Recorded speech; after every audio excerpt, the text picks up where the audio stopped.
Pumutok ang malakas na sigaw ni Aling Rosa sa gitna ng barangay hall habang hawak niya ang dagwang polo ng anak niyang si Marco. Sinong gumawa nito? Nanginginig niyang sigaw habang nakatingin sa mga kapitbahay na nakapaligid. Tahimik ang buong barangay San Isidro. Ang ulan ay nagsisimulang bumuhos, tila nakikisama sa bigat ng sandali. Nakahandusay sa sementong sahig si Marco, walang malay, may sugat sa gilid ng ulo. Ang ilaw mula sa nag-iisang fluorescent lamp sa kisame ay kumikislap, nagdaragdag sa tensyon. Sa di kalayuan, nakatayo si Daniel Rivera, tahimik, nanginginig ang mga kamay. Siya ang huling taong nakitang kasama ni Marco bago ito matagpo ang duguan. Sa loob ng dibdib ni Daniel, parang may pandurog na kumikiskes sa bawat tibok ng puso. Hindi siya makagalaw, hindi siya makapagsalita. Sa isip niya, paulit-ulit ang eksenang naganap ilang minuto lang ang nakalipas.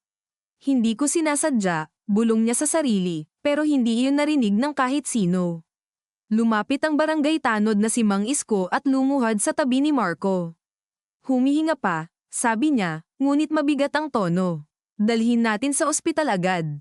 Ngunit bago pa man buhatin ang katawan ni Marco, napansin ni Aling Rosa ang dugo sa kamay ni Daniel. Napatingin siya roon, saka sa mukha ng binata. Dahan-dahan siyang tumayo. Ikaw, sabi niya, mahina ngunit puno ng galit. Ikaw ang huling kasama niya. Walang sumagot si Daniel. Sa loob ng isip niya, nagsimula ng mabuo ang isang bangungot na alam niyang hindi na niya matatakasan. Kanina lamang, nasa likod sila ng lumang bodega sa dulo ng barangay. Tahimik ang paligid, tanging tunog ng kuliglig ang maririnig. Nakaharap sa kanya si Marco, galit ang mga mata. Hanggang kailan mo itatago ang totoo, Daniel? Sabi nito, alam ko na ang ginawa ng pamilya mo. Tumigas ang katawan ni Daniel. Hindi mo alam ang sinasabi mo, sagot niya. Ngunit ngumisi si Marco. Akala mo ba walang nakakaalam kung bakit biglang yumaman ang tatay mo? Tumigil ang hangin sa pagitan nila.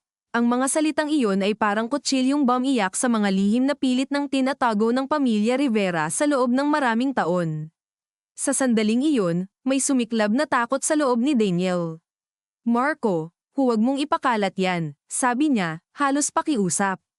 Ngunit hindi umatras si Marco. Bakit? Natatakot ka bang malaman ng barangay na ang tatay mo ang dahilan kung bakit nawalan ng lupa ang pamilya namin? Biglang sumikip ang dibdib ni Daniel. Ang utang na loob ng buong barangay sa pamilya Rivera ay biglang nagmukhang kasinungalingan. Sa isip niya, sumulpot ang mukha ng ama niyang si Don Ernesto Rivera, ang lalaking itinuturing na haligi ng komunidad. Kung lalabas ang totoo, mawawasak ang lahat. Hindi mo naiintindihan, sabi ni Daniel. Ngunit lumapit pa si Marco. Hindi ako titigil hanggat hindi nalalaman ng lahat. At doon nagbago ang lahat. Hindi malinaw sa alaala ni Daniel kung sino ang unang nagtulak. Basta ang alam niya, may sandaling nagbanggaan ang mga katawan nila. Nadulas si Marco sa putik, tumama ang ulo sa matigas na bato sa gilid ng bodega. Isang tunog na hindi kailanman mawawala sa isip ni Daniel. Isang mapurol na thud. At pagkatapos, katahimikan. Ngayon, habang nakatingin sa kanya si Aling Rosa sa barangay hall, ramdam ni Daniel ang bigat ng mga matang nakatutok sa kanya. Ano ang nangyari? Tanong ni Mang Isko. Hindi makapagsalita si Daniel. Sa gilid ng silid, naroon si Kapitana Lorna, nakakunot ang noo. Daniel, magsalita ka, sabi niya. Kailangan naming malaman. Ngunit bago pa siya makasagot, dumating ang ama niya. Bumukas ang pinto ng barangay hall at pumasok si Don Ernesto Rivera, basang-basa sa ulan. Ang presensya niya ay agad nagdulot ng kakaibang katahimikan. Kilala siya ng lahat. Siya ang lalaking tumulong sa pagpapatayo ng eskwelahan, nagbigay ng trabaho sa maraming pamilya, at nagbigay ng donasyon tuwing pista. Ngunit ngayon, iba ang tingin ng mga tao. Anong nangyari? Tanong niya, malamig ang boses. Lumapit siya kay Daniel at nakita ang dugo sa kamay ng anak. Isang sandaling katahimikan ang dumaan sa pagitan nila. Daniel, sabi niya, mababa ang boses. Sabihin mo sa akin. Ngunit sa loob ng isip ni Daniel, may isang tanong na paulit-ulit na umiikot. Kung magsasabi ba siya ng totoo, o kung ipagtatanggol niya ang lihim ng pamilya nila. Dahil alam niyang ang nangyari kay Marco ay hindi lang simpleng aksidente. Isa itong simula ng pagbagsak ng lahat ng bagay na pinaniniwalaan ng barangay tungkol sa pamilya Rivera. Sa kabilang dulo ng barangay, sa loob ng maliit na bahay na gawa sa kahoy, may isang babaeng nakaupo sa dilim. Si Leah Santos. Nakahawak siya sa isang lumang folder na puno ng dokumento. Sa labas, naririnig niya ang mga sirena ng ambulansya. Alam niya kung sino ang dinala roon. Alam niya kung bakit. Dahan-dahan niyang binuksan ang folder. Nandoon ang mga papeles ng lupa na dating pag-aari ng pamilya ni Marco. Ngunit ang pirma sa ibaba ay kay Don Ernesto Rivera. Hindi pa tapos, bulong niya sa sarili. Sa barangay hall, habang binubuhat ng mga tanod ang katawan ni Marco papunta sa ambulansya, biglang humawak si Aling Rosa sa braso ni Daniel. Kung may nangyari sa anak ko, sabi niya, halos bulong ngunit puno ng puot, sisiguraduhin kong malalaman ng buong bayan kung anong klaseng pamilya kayo. Ang mga salitang iyon ay parang sumpa na bomb-alat sa gabi. Habang umaandar ang ambulansya palayo, tumingin si Daniel sa ama niya. Ngunit ang nakita niya sa mga mata ni Don Ernesto ay hindi galit. Takot iyon. At doon nagsimula ang mas malalim na bangungot. Dahil sa isip ni Don Ernesto, may isang lihim na matagal nang nakabaon sa lupa ng Barangay San Isidro. At kung mabubuhay si Marco, maaaring iyon ang maghukay sa libingan ng lahat ng kasinungalingan na itinayo niya sa loob ng 20 taon. Sa ospital, habang tinatakbo ng mga nurse ang stretcher papasok sa emergency room, nagkagulo ang mga doktor. Severe head trauma, sabi ng isa. Sa waiting area, nakaupo si Daniel, nanginginig ang mga kamay. Katabi niya ang ama, walang nagsasalita, hanggang sa biglang lumapit si Leah Santos mula sa madilim na hallway. Hindi ito aksidente, sabi niya, diretso kay Don Ernesto. Dahan-daang tumingin ang matanda sa kanya. Matagal ko nang hinihintay ang gabing ito. Ang mga mata ni Daniel ay lumaki sa gulat. Ate Leah, bulong niya. Ngunit ngumiti si Leah, malamig at puno ng lungkot. Hindi mo pa rin alam ang buong kwento, Daniel, sabi niya. At kapag nalaman mo, baka ikaw mismo ang magtanong kung sino talaga ang may kasalanan sa nangyari kay Marco. Hindi agad nakasagot si Daniel. Parang biglang lumayo ang tunog sa paligid, parang lumubog sa ilalim ng tubig ang buong hallway ng ospital. Ang tanging malinaw lang sa kanya ay ang mahigpit na panga ng ama niya at ang titig ni Leah na para bang matagal na niyang hinihintay ang sandaling ito. Anong ibig mong sabihin? Tanong ni Daniel, paos ang boses. Bahagyang tumawa si Leah, ngunit walang saya roon. Ibig kong sabihin, hindi lang si Marco ang biktima dito. At hindi lang ikaw ang ginamit. Sumingit si Don Ernesto, malamig ang tono. Leah, hindi ito ang oras. Kailan pa naging tamang oras para sa totoo? Balik ni Leah, noong pinaalis mo ang pamilya ko sa lupa namin. Noong namatay si tatay na walang nagawa dahil wala na kaming may pambayad sa ospital. O noong pinaniwala mo ang buong barangay na bayani ka. Napaatras si Daniel. Kilala niya si Leah mula pagkabata. Anak ito ng dating katiwala ng lupa ng mga Rivera. Tahimik, masipag, palaging nakangiti noon. Hanggang isang araw, bigla na lang itong umalis ng barangay kasama ang nanay nito. Hindi na niya iyon gaanong pinag-isipan dahil iyon ang sinabi sa kanya ng ama niya, na may kamag-anak daw sa Maynila at doon na tumira. Pero ngayon, sa paraan ng pagsasalita ni Leah, malinaw na kasinungalingan ang lahat ng naaalala niya. Tama na, sabi ni Don Ernesto, ngunit hindi na iyon utos ng isang makapangyarihang lalaki. Para na itong pakiusap ng isang taong unti-unting nahuhubaran ng balat. Tumunog ang pinto ng emergency room. Lumabas ang doktor, seryoso ang mukha. Tumayo agad si Aling Rosa, kasunod si Kapitana Lorna, si Mang Isko, at ilang kamag-anak na dumating na rin mula sa barangay. Dok, kumusta ang anak ko? Nanginginig na tanong ni Aling Rosa. Huminga ng malalim ang doktor. Na-stabilize namin siya, pero critical pa rin. May pamamaga sa utak. Kailangan namin siyang bantayan sa loob ng susunod na 24 na oras. Hindi pa kami makakapagbigay ng garantiya. Napaupo si Aling Rosa at tuluyang napaiyak. Ang kapatid ni Marco na si Jenny, nakara-rating lang mula sa bayan kung saan siya nagtatrabaho sa salon, ay lumapit at niyakap ang ina. Ngunit bago pa hamupa ang tensyon, lumapit si Kapitana Lorna kay Daniel. May kailangan tayong ayusin, sabi niya. Hindi pwedeng hintayin lang natin ang kondisyon ni Marco. Kailangan nating malaman ang buong pangyayari. Tumingin si Daniel sa ama niya. Sa unang pagkakataon sa buong gabi, hindi siya binigyan ni Don Ernesto ng sagot sa pamamagitan ng titig. Walang pahiwatig. Walang utos, tanging pagod at takot. At doon naramdaman ni Daniel ang mas nakakatakot kaysa sa galit. Ang posibilidad na mag-isa siyang sasalo ng lahat. Dinala siya sa maliit na conference room ng ospital kasama si Kapitana Lorna at si Mang Isko. Sa labas ng salamin, kita niya si Aling Rosa na nakasubsob sa dibdib ng anak niyang si Jenny habang si Leah naman ay nakatayo sa malayo, hawak ang lumang folder. Sabihin mo mula umpisa, sabi ni Kapitana Lorna. Huminga si Daniel, mabigat ang dibdib. Nag-usap po kami ni Marco sa likod ng bodega. Tungkol saan? Singit ni Mang Isko. Napatigil siya. Magsisinungaling ba siya o sasabihin ang totoo? Ngunit kahit sa sarili niya, hindi pa niya kayang bigkasin ang buong katotohanan. May sinabi po siya tungkol sa lupa ng pamilya nila, sagot niya. Galit siya. Sinabi niya na may ebidensya raw siya laban sa tatay ko. At pagkatapos, tanong ng kapitana, nagtalo kami. Tapos, nagtulakan. Nanginginig ang mga daliri niya habang pinipisil ang sariling palad. Nadulas siya. Tahimik ang silid. Walang dramatic na reaksyon. Walang sigawan. Ngunit iyon ang mas mabigat. Dahil sa katahimikang iyon, parang lumalaki ang puwang na pinaghuhulugan niya ng sarili. Tinulak mo ba siya ng malakas? Tanong ni Mang Isko. Hindi ko alam, sagot ni Daniel, at iyon ang pinakatotoong nasabi niya buong gabi. Hindi ko talaga alam kung gaano kalakas. Nagpupumiglas kami. Galit siya. Galit din ako. Bakit ka galit? Tanong ni Kapitana Lorna, diretso. Napayuko si Daniel. Kasi natatakot ako. Hindi nagsalita ang dalawa. Sa labas, narinig niya ang mahinang tunog ng trolley na dumadaan at ang boses ng nurse na tumatawag ng pangalan ng pasyente.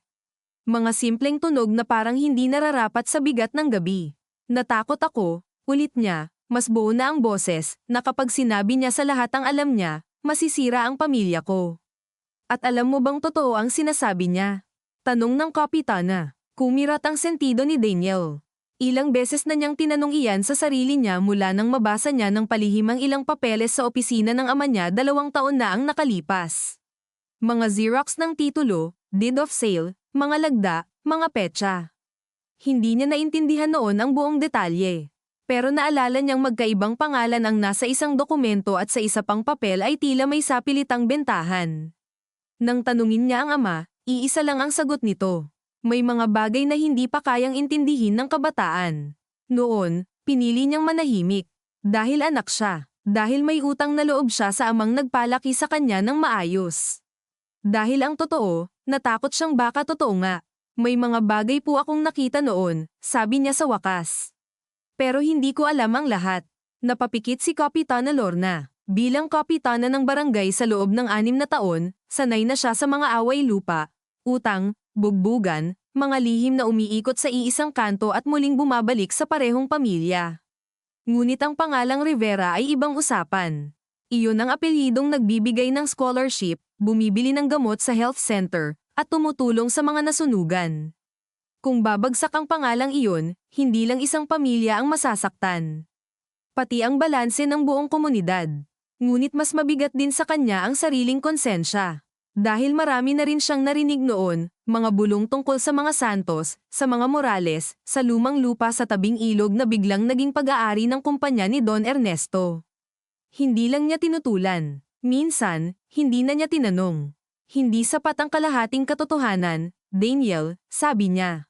Dahil sa kalahating katotohanan, may batang nakarating ngayon.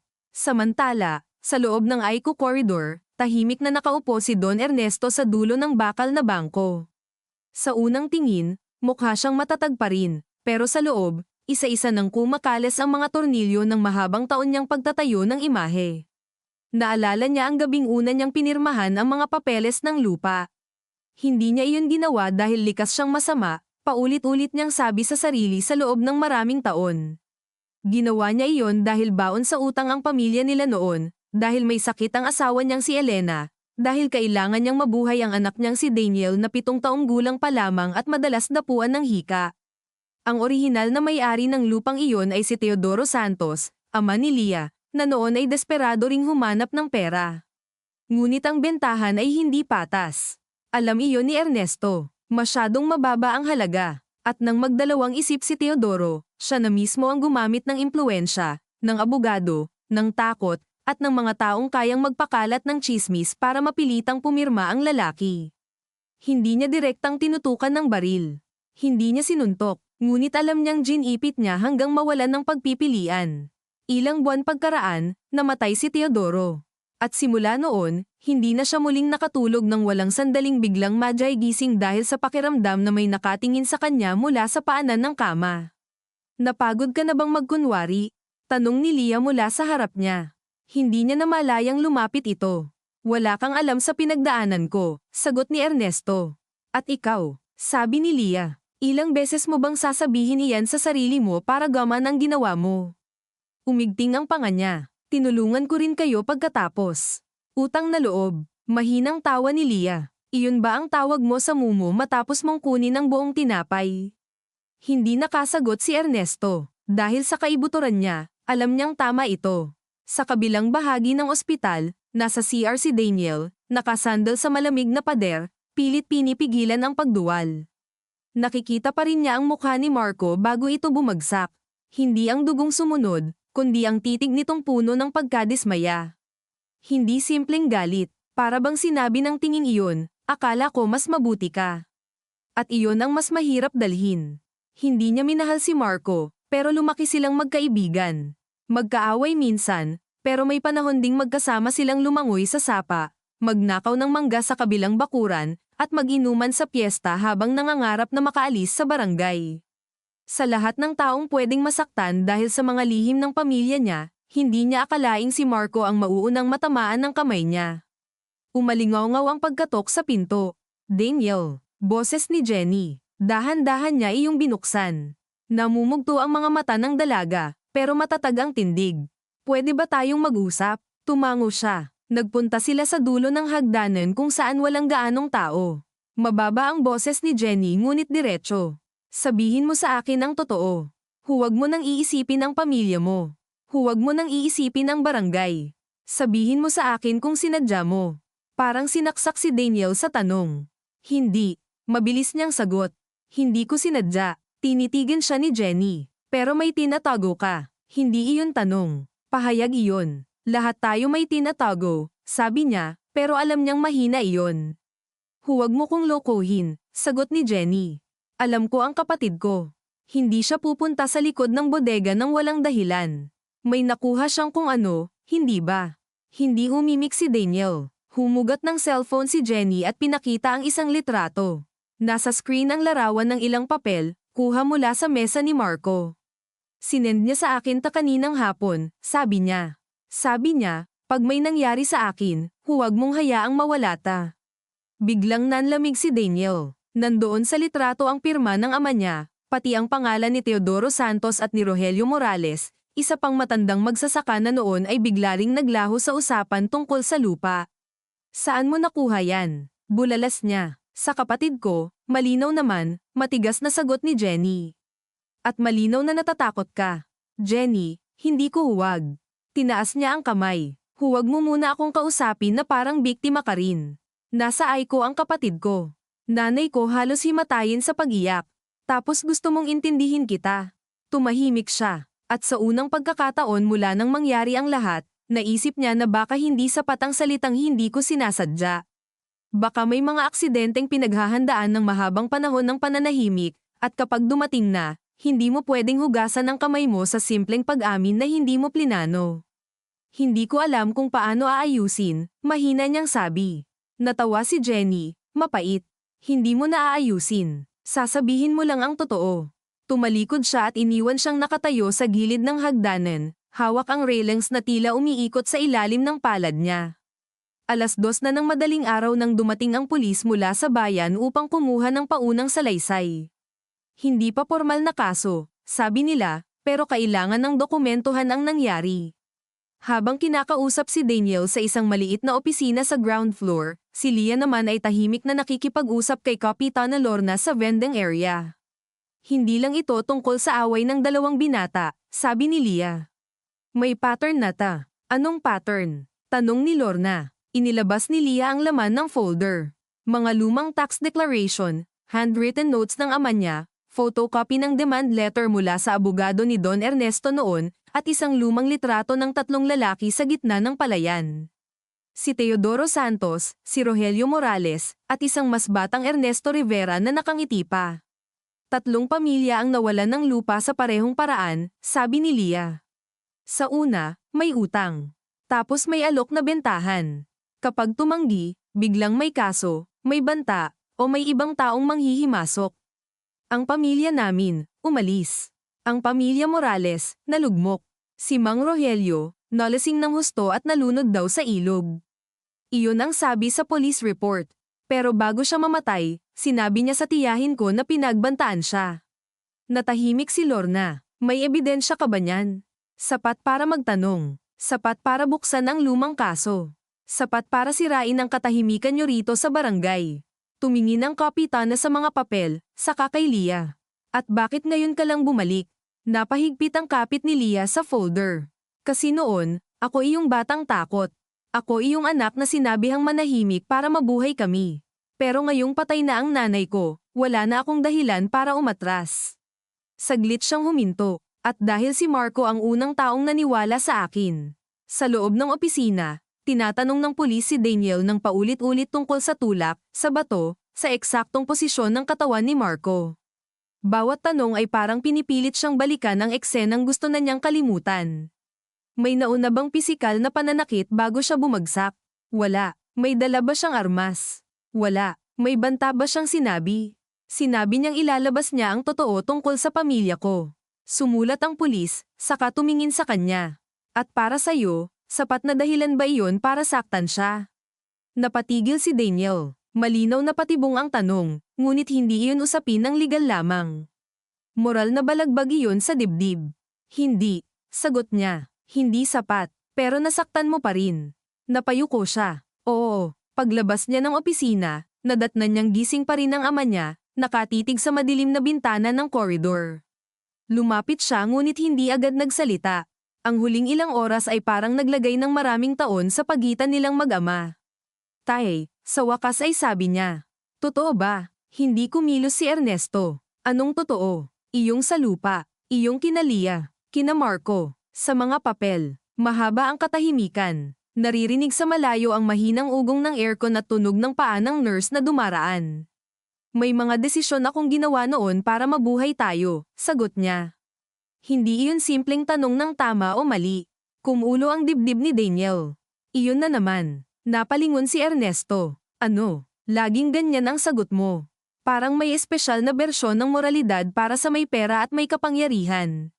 Huwag mo akong kausapin ng ganyan. Bakit? Kasi anak mo ako. Bumagsak ang mga salitang iyon na mas mabigat kaysa sigaw. Hindi mo ba nakikita? Nanginginig si Daniel. Dahil sa pananahimik ko, may nasa ay ko ngayon. Dahil sa mga kasinungalingan mo, hindi ko alam kung sino ako sa baryong kinalakhan ko. Anak ba ako ng taong tumulong, o anak ako ng taong kumuha sa iba? Sinubukan ni Ernesto na pigilan ang galit, pero may lamat na ang boses niya. Ang dali para sa'yo magsalita dahil hindi mo naranasang mawalan ng lahat. At madali rin para sa'yo na mangagaw dahil hindi ikaw ang nawalan, ganting sagot ni Daniel. Napatingin sa kanila ang ilang tao sa koridor. Sa kabilang dulo, nakita sila ni Lia ngunit hindi lumapit. Tanging si Kapitana Lorna ang pumagitna. Tama na, hindi ito ang lugar, ngunit huli na. Sa pagbiyak ng sigaw ni Daniel, may nabasag ng hindi na maibabalik sa dati. Umalis siya sa koridor at lumabas ng ospital kahit umuulan pa. Hindi niya alam kung saan siya pupunta. Basta naglakad lang siya sa dilim ng parking lot hanggang makarating sa waiting shed sa labas ng compound. Doon siya naupo, basang-basa, parang batang hindi alam kung paano uuwi. Ilang minuto ang lumipas bago may umupo sa kabilang dulo. Si Lia iyon. Hindi siya nagsalita agad. Pareho lang silang nakatingin sa kalsadang kumikislap sa ilaw. Akala ko galit ka sa akin, sabi ni Daniel sa wakas. Galit ako, sagot ni Lia. Pero hindi lang sa'yo. Dapat yata sa akin pinakagalit ka. Hindi ka ganoon ka-simple, sabi niya. At iyan ang problema. Mas madali sanang kamuhian ka kung kapareho ka lang ng tatay mo. Napayuko siya. Hindi ko alam kung paano haharapin ta. Magsimula ka sa hindi pagtatago, sabi ni Lia. Alam mo ba kung bakit gustong-gusto ni Marco na ilabas ang mga papel? Dahil pamilya niya iyon. Oo, pero may isa pa. Humugot siya ng maingat na nakatiklop na sulat mula sa folder. May nakita siyang pangalan ng nanay mo sa isa sa lumang affidavit. Nanlamig si Daniel. Bakit kasama si Mama? Matagal nang patay ang ina niyang si Elena. Tahimik at madasalin itong babae. Laging may rosaryo sa kamay. Laging may paalala na huwag mong hayaang lumaki ang maling bagay sa loob mo. Hindi niya maisip na may kaugnayan ito sa maruming transaksyon ng ama niya. May sulat ang nanay mo sa nanay ko, sabi ni Leah. Hindi namin agad naintindihan noon. Pero nitong bumalik ako at inayos ko ang mga lumang gamit, nakita ko. Inabot niya ang papel. Nanginginig ang kamay ni Daniel habang binubuksan iyon. Maikli lang ang sulat, ngunit sapat para magdulot ng lindol sa loob niya. Humihingi ng tawad si Elena. Hindi malinaw ang buong detalye, ngunit sinabi roon na alam niya ang ginagawa ng asawa niya at sinubukan niyang pigilan. Sinabi rin niya na may kopya siya ng ilang papeles, at kung sakaling may mangyari sa kanya, dapat mailabas ang mga iyon. Sa dulo ay may linyang, patawarin mo ako kung mas pinili kong protektahan ang anak ko kaysa sabihin agad ang totoo. Biglang sumikip ang lalamunan ni Daniel. Nasaan ang mga kopya? Mabilis niyang tanong. Iyon ang hindi namin alam, sagot ni Leah. At iyan ang hinahanap ni Marco nitong mga nakaraang linggo. Bumilis ang tibok ng puso ni Daniel. Lahat ng nangyari sa gabing iyon ay parang biglang nagkaroon ng isa pang anino. Hindi lang pala basta mga lumang papeles ang hawak ni Marco. Baka may iba pa. Baka may ebidensyang mas malalim. Baka iyon ang dahilan kung bakit hindi ito tumigil. May iba bang may alam? Tanong niya. Saglit nag-alangan si Leah. May isa. Sino? Si Father Ben. Napatayo si Daniel. Ang matandang pari ng barangay ay matagal nang kumpare ng ama niya at kumpisalhan ng halos buong komunidad. Imposible. Siya ang huling nakausap ng nanay mo bago siya namatay, sabi ni Leah. At sa sulat na yan, may pahiwatig na may itinago si Elena sa isang lugar na hindi gagalawin ng sino man dahil banal daw iyon. Naramdaman ni Daniel na bumalik ang malamig na takot. Sa simbahan. Posible. Bago pa sila makapag-usap pa, tumakbo palabas ng ospital si Jenny. Namumutla siya. Gumising si kuya, sabi niya, hingal. Sandali lang, pero may sinabi siya. Lumingon agad sina Daniel at Leah. Ano? Tanong ni Leah. Namumuo ang luha sa mga mata ni Jenny. Sabi niya, huwag niyong hayaang makuha ni Don Ernesto ang susi. Napatigil ang lahat sa salitang iyon. Susi, hindi dokumento, hindi papel. Susi, anong susi? Tanong ni Daniel. Umiling si Jenny. Hindi ko alam. Pagkasabi niya noon, nawalan ulit siya ng malay. Sa loob ng ilang segundo, tila sabay-sabay naghanap ng kahulugan ang isip nilang tatlo. Susi ng ano? Isang cabinet, isang kahon, isang aparador, isang safety deposit box. Ngunit sa paraan ng pagkakabanggit ni Marco, malinaw na may bagay na kailangang maprotektahan bago ito makuha ni Don Ernesto. At kung ganoon, ibig sabihin may alam si Marco na hindi alam ni Daniel. Sa ikalawang palapag ng ospital, walang kamalay-malay si Don Ernesto na nakita na ni Daniel ang sulat ng ina nito. Ngunit may sarili rin siyang laban sa oras. Dahil ilang oras bago ang insidente, may natanggap siyang tawag mula kay Father Ben. Maikli lang iyon. Ernesto, may lumang bagay akong dapat na ibalik na sa tamang kamay matagal na. Hindi iyon ipinaliwanag ng pari. Ngunit sapat ang kaba sa boses nito para maintindihan ni Ernesto na may gumagalaw na nakaraan. Hindi siya nakarating sa kumbento agad dahil naunahan ng gulo kay Marco. Ngunit ngayon, habang sumisikip ang paligid sa ospital, alam niyang kailangan niyang maunang makarating sa kung anumang tinutukoy ng pari. Hindi para sa pera, hindi na iyon ang pinakamahalagang dahilan. Kundi dahil sa takot na kapag lumabas ang buong katotohanan, hindi lang reputasyon ang mawawala sa kanya. Pati ang natitira niyang anak. Kinabukasan, bago pa sumikat ng buo ang araw, bumalik sa barangay ang ulan na mas pino ngunit mas malamig. Hindi umuwi si Daniel. Sumama siya kina Leah at Jenny pabalik ng San Isidro habang si Aling Rosa ay naiwan sa ospital. Sa loob ng lumang multicab ni Mang Isko, walang nagsasalita. Ang tanging tunog ay ang wiper sa salamin at ang bahagyang pagkalansing ng lumang body frame. Pagdating nila sa barangay, iba na ang ihip ng hangin. Kumalat na ang balita. Ang mga mata ng tao ay sumusunod sa kanila, May halong awa, takot, at gutom sa istorya. Sa tindahan ni Aling Selly, biglang tumahimik ang mga nagkakape nang makita si Daniel. Ang tsismis sa isang baryo ay hindi simpleng usapan lamang. Isa iyong hukuman na walang opisyal na hukom pero lahat may hatol. Diretso tayo sa kumbento, sabi ni Leah. Baka nandoon pa si Father Ben. Ngunit pagdating nila sa lumang kumbento sa likod ng simbahan, nakabukas ang pinto at magulo ang loob ng opisina ng pari. Nakabukas ang mga drawer. Nakatapon sa sahig ang ilang lumang libro at resibo ng donasyon. May nauna na, bulong ni Jenny. Biglang bumilis ang tibok ng puso ni Daniel. Sa ibabaw ng mesa, may isang rosaryong pamilyar sa kanya. Sa ina niya iyon. Hindi siya pwedeng magkamali. Puting perlas, maliit na gasgas sa krus, at asul na tali na minsang siya mismo ang nagkabit noong naputol iyon noong bata pa siya. Nandito si Mama, bulong niya, halos sa sarili lang. Nandito ang bakas niya. At malamang nandito rin kagabi ang tatay mo, sabi ni Leah. Nakarinig sila ng yabag mula sa likod na bahagi ng kumbento. Lahat sila ay napalingon. Mula sa madilim na pasilyo, lumabas si Father Ben, mapatla, may pasa sa gilid ng panga at bahagyang hirap huminga. Late na kayo, sabi niya, paos ang boses. May kinuha na siya. Hindi agad nakagalaw si Daniel. Para iyong tunog ng kampana na tumama sa loob ng dibdib niya. Si Leah ang unang lumapit kay Father Ben at ay nalalayan itong maupo sa lumang silyang kahoy sa gilid ng mesa. Ano ang kinuha niya? Mabilis niyang tanong. Nanginginig ang kamay ng pari habang pinupunasan ang dugo sa labi. Isang maliit na bakal na kahon. Nasa likod iyon ng lumang altar storage noon pang panahon ng mga Kastila. Akala ko hindi niya mahahanap. Akala mo, singit ni Jenny. Halos pasiga. Ibig mong sabihin, alam mo pala. Ipininid ng pari ang mga mata, waring mabigat na mabigat ang lahat ng salitang kailangan niyang ilabas. Marami akong alam na pinili kong huwag sabihin, mahina niyang sagot. At iyan ang kasalanan ko. Lumapit si Daniel, hawak pa rin ang rosaryo ng ina. Ano ang laman ng kahon? Bumaling sa kanya si Father Ben. Sa titig nitong iyon, may halo ng awa at hiya. Hindi ko nasilip kailanman. Sinabi ng nanay mo na huwag kong bubuksan. Kung sakaling dumating ang panahon na kailangan na itong ilabas, sabi niya, dapat ikaw ang makakita. Naramdaman ni Daniel na parang may humahawak sa batok niya at dahan-daang pinipihit ang ulo niya pabalik sa nakaraan.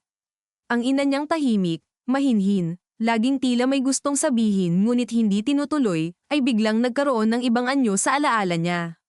Hindi lang pala ito isang babaeng nagtiis. Isa rin pala itong babaeng nagplano, nagtago, at marahil, natakot ng mas matagal kaysa sa alam niya. Bakit hindi niyo sinabi sa akin? Tanong niya, boses na halos hindi lumabas. Dahil bata ka pa noon, sabi ng pari. At dahil ang ina mo ay naniwalang kapag lumaki ka, baka mapili mong maging iba sa ama mo. Ayaw kanyang gawing sandata sa away ng mga matatanda. Pero ginamit pa rin ako ng katahimikan niyo, sagot ni Daniel. Walang depensa si Father Ben doon. Niyuko lang niya ang ulo. Sa labas, tumunog ang kampana ng simbahan, hindi bilang tawag sa misa kundi bilang hudyat ng 7 ng umaga. Sa baryo, ang ganitong tunog ay palaging may kasamang pahiwatig ng bagong araw. Ngunit sa loob ng kumbento, parang walang bagong simula.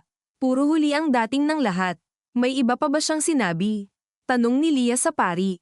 Si Ernesto. Tumango si Leah. Wala siyang masyadong sinabi. Dumating siya bago magmadaling araw. Galit. Hindi iyong galit na naniniga. Iyong galit na malamig at buo na ang desisyon. Tinanong niya kung nasaan ang iniwan ni Elena. Nang sinabi kong hindi ko ibibigay, sinuntok niya ako.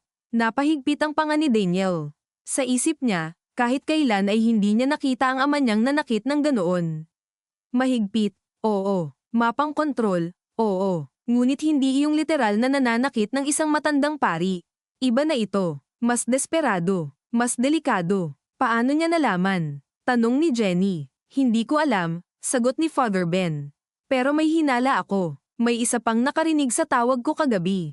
Sino? Tanong ni Daniel. Si Mila. Napatigil si Leah, ang sekretarya sa munisipyo. Dati siyang sakristan dito bago lumipat sa bayan, paliwanag ng pari. Madalas pa rin siyang dumaan. Nandoon siya sa labas nang tumawag ako kay Ernesto. Hindi ko alam na narinig niya. Napatingin sina Daniel at Leah sa isa't isa. Si Mila Soriano ay kilala sa barangay bilang babaeng marunong kumilatis ng tsismis at magbenta ng impormasyon sa pabor na maaaring singilin balang araw. Hindi siya lantaran, pero laging may kapalit ang kabaitan nito. Kung dumaan kay Mila ang impormasyon, malamang kalahati ng bayan alam na may hinahanap ang tatay ko, sabi ni Daniel. Hindi, sagot ni Leah. Mas malala, baka may iba pang naghahanap. Bumigat ang hangin sa silid. Hindi na lamang usapin ng pamilya, dangal, o lumang kasalanan ang kahon. Maaari na itong maging bagay na pinag-aagawan, lalo na kung may laman iyong sapat para magpabagsak sa mga taong maraming koneksyon. May ideya ba kayo kung saan dadalhin ni Don Ernesto ang kahon? Tanong ni Jenny. Bago makasagot ang iba, may narinig silang mga tinig sa labas ng kumbento. Mga yabag, maraming yabag. Sumilip si Leah sa bintana. Pulis, bulong niya. Kasama nila si Kapitana Lorna at 2 taga-munisipyo. Ang bilis, sabi ni Jenny. May nagsumbong, dugtong ni Daniel. Binuksan ni Father Ben ang bibig, ngunit naunahan na sila ng katok na hindi kaina-hinalang may bigat ng awtoridad. Father, buksan niyo po, sabi ng isang boses. May kailangan po kaming imbestigahan. Saglit na nagkatinginan ng 4. Alam nilang wala silang panahon para magplano ng malinis. Sa isang iglap, naging malinaw kay Daniel na maaari na siyang pumili lamang sa pagitan ng 2 magulong landas. Manatili sa lumang katahimikan, o tumalon sa kaguluhan ng katotohanan. Ako ang kakausap, sabi niya. Ngunit hinawakan siya ni Leah sa braso. Sigurado ka? Hindi, sagot niya. Pero tapos na iyong pagiging sigurado ang hinihintay ko bago kumilos. Binuksan niya ang pinto. Bumungad si Kapitana Lorna, may halong pagod at pag-aalala ang mukha. Sa likod nito, naroon ang isang pulis na hindi mula sa bayan kahapon. Mas mataas ang ranggo, mas matigas ang kilos. May report kaming may pananakit dito at posibleng ebidensyang may kinalaman sa insidente kagabi, sabi ng pulis. Kailangan naming tingnan ang lugar. Pumasok ang tingin ng opisyal sa loob ng kumbento at agad nakakita ng gulo. Nakitang may pasa si Father Ben. Nakitang naroon si Daniel, na opisyal ng huling kasama ni Marco. Mabilis ang pagkakasunod-sunod ng mga hinala. Mr. Rivera, sabi ng pulis. Mas mabuting sumama ka sa amin mamaya para sa karagdagang pahayag. Tumango si Daniel. Hindi siya tumutol. Ang hindi niya inaasahan ay ang sumunod na sinabi ng kapitana. Wala rito si Don Ernesto, sabi niya. At hindi rin siya sumasagot sa tawag. Aalis ba siya? Tanong ni Jenny, halos automatiko. Hindi ko alam, sagot ni Lorna, ngunit ang tunay na ibig sabihin yun ay oo, posible. Napatingin si Daniel sa rosaryong hawak niya. Kung may dalangang bakal na kahon ng ama niya, pwede na itong mawala kasama ng anumang natitirang ebidensya. Ngunit mas malalim kaysa sa takot na mawala ang kahon ay ang kakaibang sakit na baka mas pinili ng ama niyang tumakas kaysa humarap sa kanya. May pupuntahan siya, mahina niyang sabi. Kapag nasusukol siya, hindi siya basta nagtatago. Tinitiyak muna niyang kontrolado pa rin niya ang susunod na mangyayari. At saan niya ginagawa iyon? Tanong ng pulis. Napatingin si Daniel sa bintana, sa tore ng simbahan, sa mga bubong ng baryo, at sa malayong burol na natatakpan ng ulap. Biglang sumulpot sa alaala niya ang isang lumang bahay sa dulo ng dating tubuhan, malapit sa pinatuyong palaisdaan na pag-aari noon ng lolo niya. Hindi iyon ginagamit ng madalas. Kapag naroon si Don Ernesto, ibig sabihin may bagay itong ayaw maabala. Bilang bata, minsan na siyang naisama roon. May silid sa loob na laging nakasara, at sinabihan siyang huwag papasok kailanman. Sa lumang rest house sa may Buckland Farm, sabi niya. Kung hindi pa siya umaalis sa barangay, malamang nandoon siya. Nagkatinginan ng pulis at ang kapitana. Pupuntahan namin, sabi ng opisyal. Wala kang kasama, ngunit sumingit si Leah. Hindi pwede. Kung may ebidensyang may kinalaman sa pamilya namin at kay Marco, may karapatan kaming malaman. Hindi ito family outing, malamig na sagot ng pulis. At hindi rin ito simpleng aksidente, balik ni Leah. Kung matagal nang may tinatago ang mga Rivera, hindi pwedeng sila lang din ang magdidikta kung paano ito ilalabas. Tumaas ang tensyon sa pagitan nila, ngunit pinutol iyon ni Kapitana Lorna. Sasama ako, sabi niya.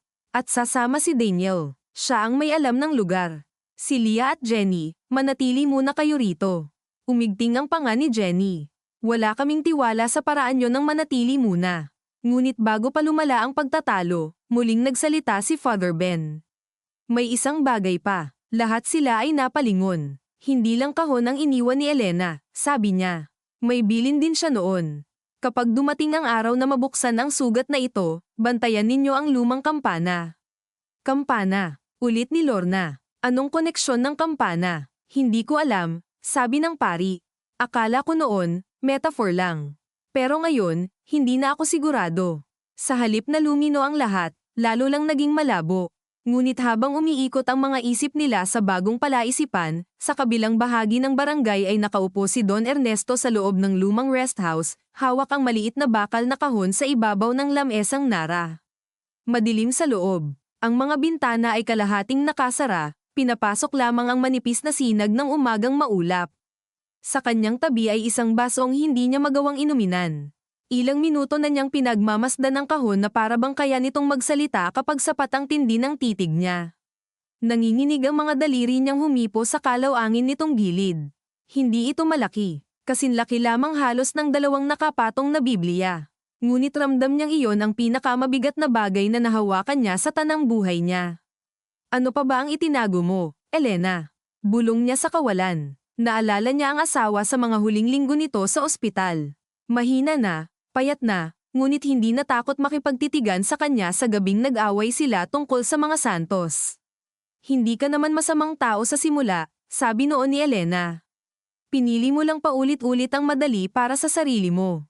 Masakit ang mga salitang iyon dahil nanggaling iyon sa nag-iisang taong tunay na nakakakilala sa kanya. Hanggang sa huli, hindi siya isinumpa ng asawa. Mas malala roon, naawa ito sa kanya, at ang awa, para sa lalaking sanay igalang, ay mas mabigat dalhin kaysa puot.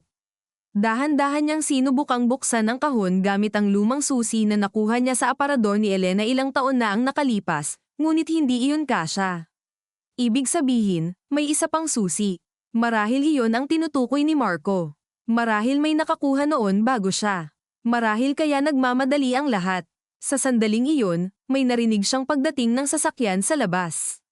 Napamura siya ng mahina, maaga, masyadong maaga. Mabilis niyang inangat ang kahon at dinala sa nakasarang silid sa likod.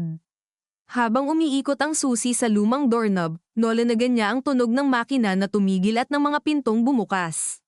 Hindi pa siya handang mahuli. Ngunit habang binabalot niya ng lumang kumot ang kahon at isiniksik sa ilalim ng bakal na cabinet, may isa pang alaala ang biglang sumingit. Hindi tungkol sa lupa, kundi tungkol sa anak niya. 10 taong gulang si Daniel noon nang mahuli niya itong umiiyak sa likod ng bahay dahil namatay ang inaalagaan nitong sisiw. Napakaliit na bagay, ngunit niyakap niya ang bata at sinabi, "Hindi lahat ng nasa Ira, kasalanan mo."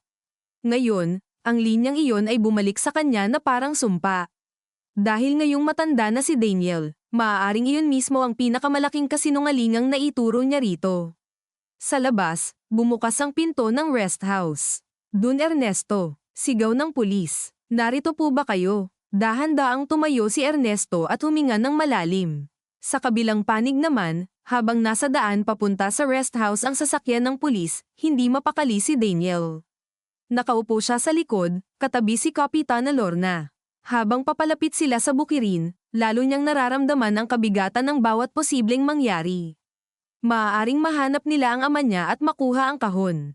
Maaaring makaharap niya itong muli at tuluyang masabi ang mga salitang matagal na niyang iniiwasan. O maaaring hindi na niya makuha ang sagot na kailangan niya. Anong iniisip mo? Tanong ni Lorna nang mapansing hindi siya mapakali. Na baka kahit anong mangyari, may masisira pa rin, sagot niya. Tama ka naman, sabi ng kapitana. May masisira talaga. Ang tanong, alin ang pipiliin mong iligtas? Hindi siya nakasagot, dahil iyan din ang ugat ng lahat. Sa bawat henerasyon, may pinipiling iligtas ang isang tao kapalit ng iba. Ililigtas ang anak kapalit ng kapitbahay. Ililigtas ang pangalan kapalit ng katotohanan. Ililigtas ang tahanan kapalit ng tahanan ng iba. At ngayon, siya ang nasa gitna ng parehong tanong. Pagdating nila sa rest house, bumungad agad ang amoy ng basang damo at lumang kahoy. Nakabukas ang pinto sa harap.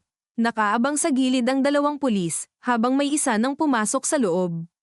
Manatili ka rito, Utos ng opisyal kay Daniel. Ngunit hindi siya sumunod agad. Sumunod siya sa kanila papasok, sapat ang lapit upang makita ang ama niyang nakatayo sa gitna ng sala. Basa ang noo nito ngunit kalmado ang mukha. Masyadong kalmado. Anong ibig sabihin nito? Tanong ni Ernesto, tila siya pa ang inabala. May impormasyon kaming may hawak kayong bagay na may kinalaman sa iniimbestigahang insidente, sabi ng pulis. Kailangan namin itong hanapin. Ngumiti ng bahagya si Ernesto. Batay sa sabi-sabi, batay sa pahayag ng saksi, sagot ni Lorna. Napatingin ang matanda sa kapitana, saka kay Daniel sa likod. Ang titig na iyon ay hindi na katulad ng dati. Wala na iyong nakasanayang autoridad ng ama sa anak. Para na iyong pagsusuri sa isang estrangherong hindi niya alam kung kakampi pa ba. Ikaw, mahina niyang sabi. Sino pa ba ang magsasalita kung hindi ako? Sagot ni Daniel. Umigting ang panga ni Ernesto. Hindi mo alam ang pinapasok mo. Hindi ko na rin alam kung sino ang pinalaki mo, tugon ni Daniel. Saglit na katahimikan. Tila mismong ang hangin sa loob ng bahay ay ayaw huminga. I-search nyo ang lugar, utos ng pulis sa mga tauhan niya. Kumilos ang mga pulis. Binuksan ang mga kabinet. Sinilip ang mga drawer. Tiningnan ang silid sa likod. Sa bawat tunog ng pagbukas ng kahon at pag-urong ng muebles, mas lalong tumitigas ang mukha ni Ernesto.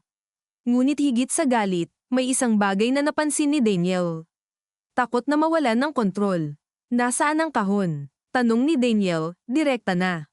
Anong kahon? Balik ng ama. Iyong kinuha mo sa kumbento. Puro kayo haka-haka. May pasa si Father Ben. At naniniwala ka agad sa lahat ng maririnig mo dahil lang gusto mong madaliin ang paghusga sa akin. Biglang sumabog ang damdamin ni Daniel. Hindi ito tungkol sa paghusga. Tungkol ito sa lahat ng taon na hindi mo man lang ako tinrato na kayang humarap sa totoo. Dahil gusto kitang protektahan. Hindi proteksyon ang panlilinlang. Umalingaw-ngaw ang boses niya sa mataas na kisame ng rest house. Sa gilid, tila gustong sumingit ni Lorna ngunit pinili niyang manahimik.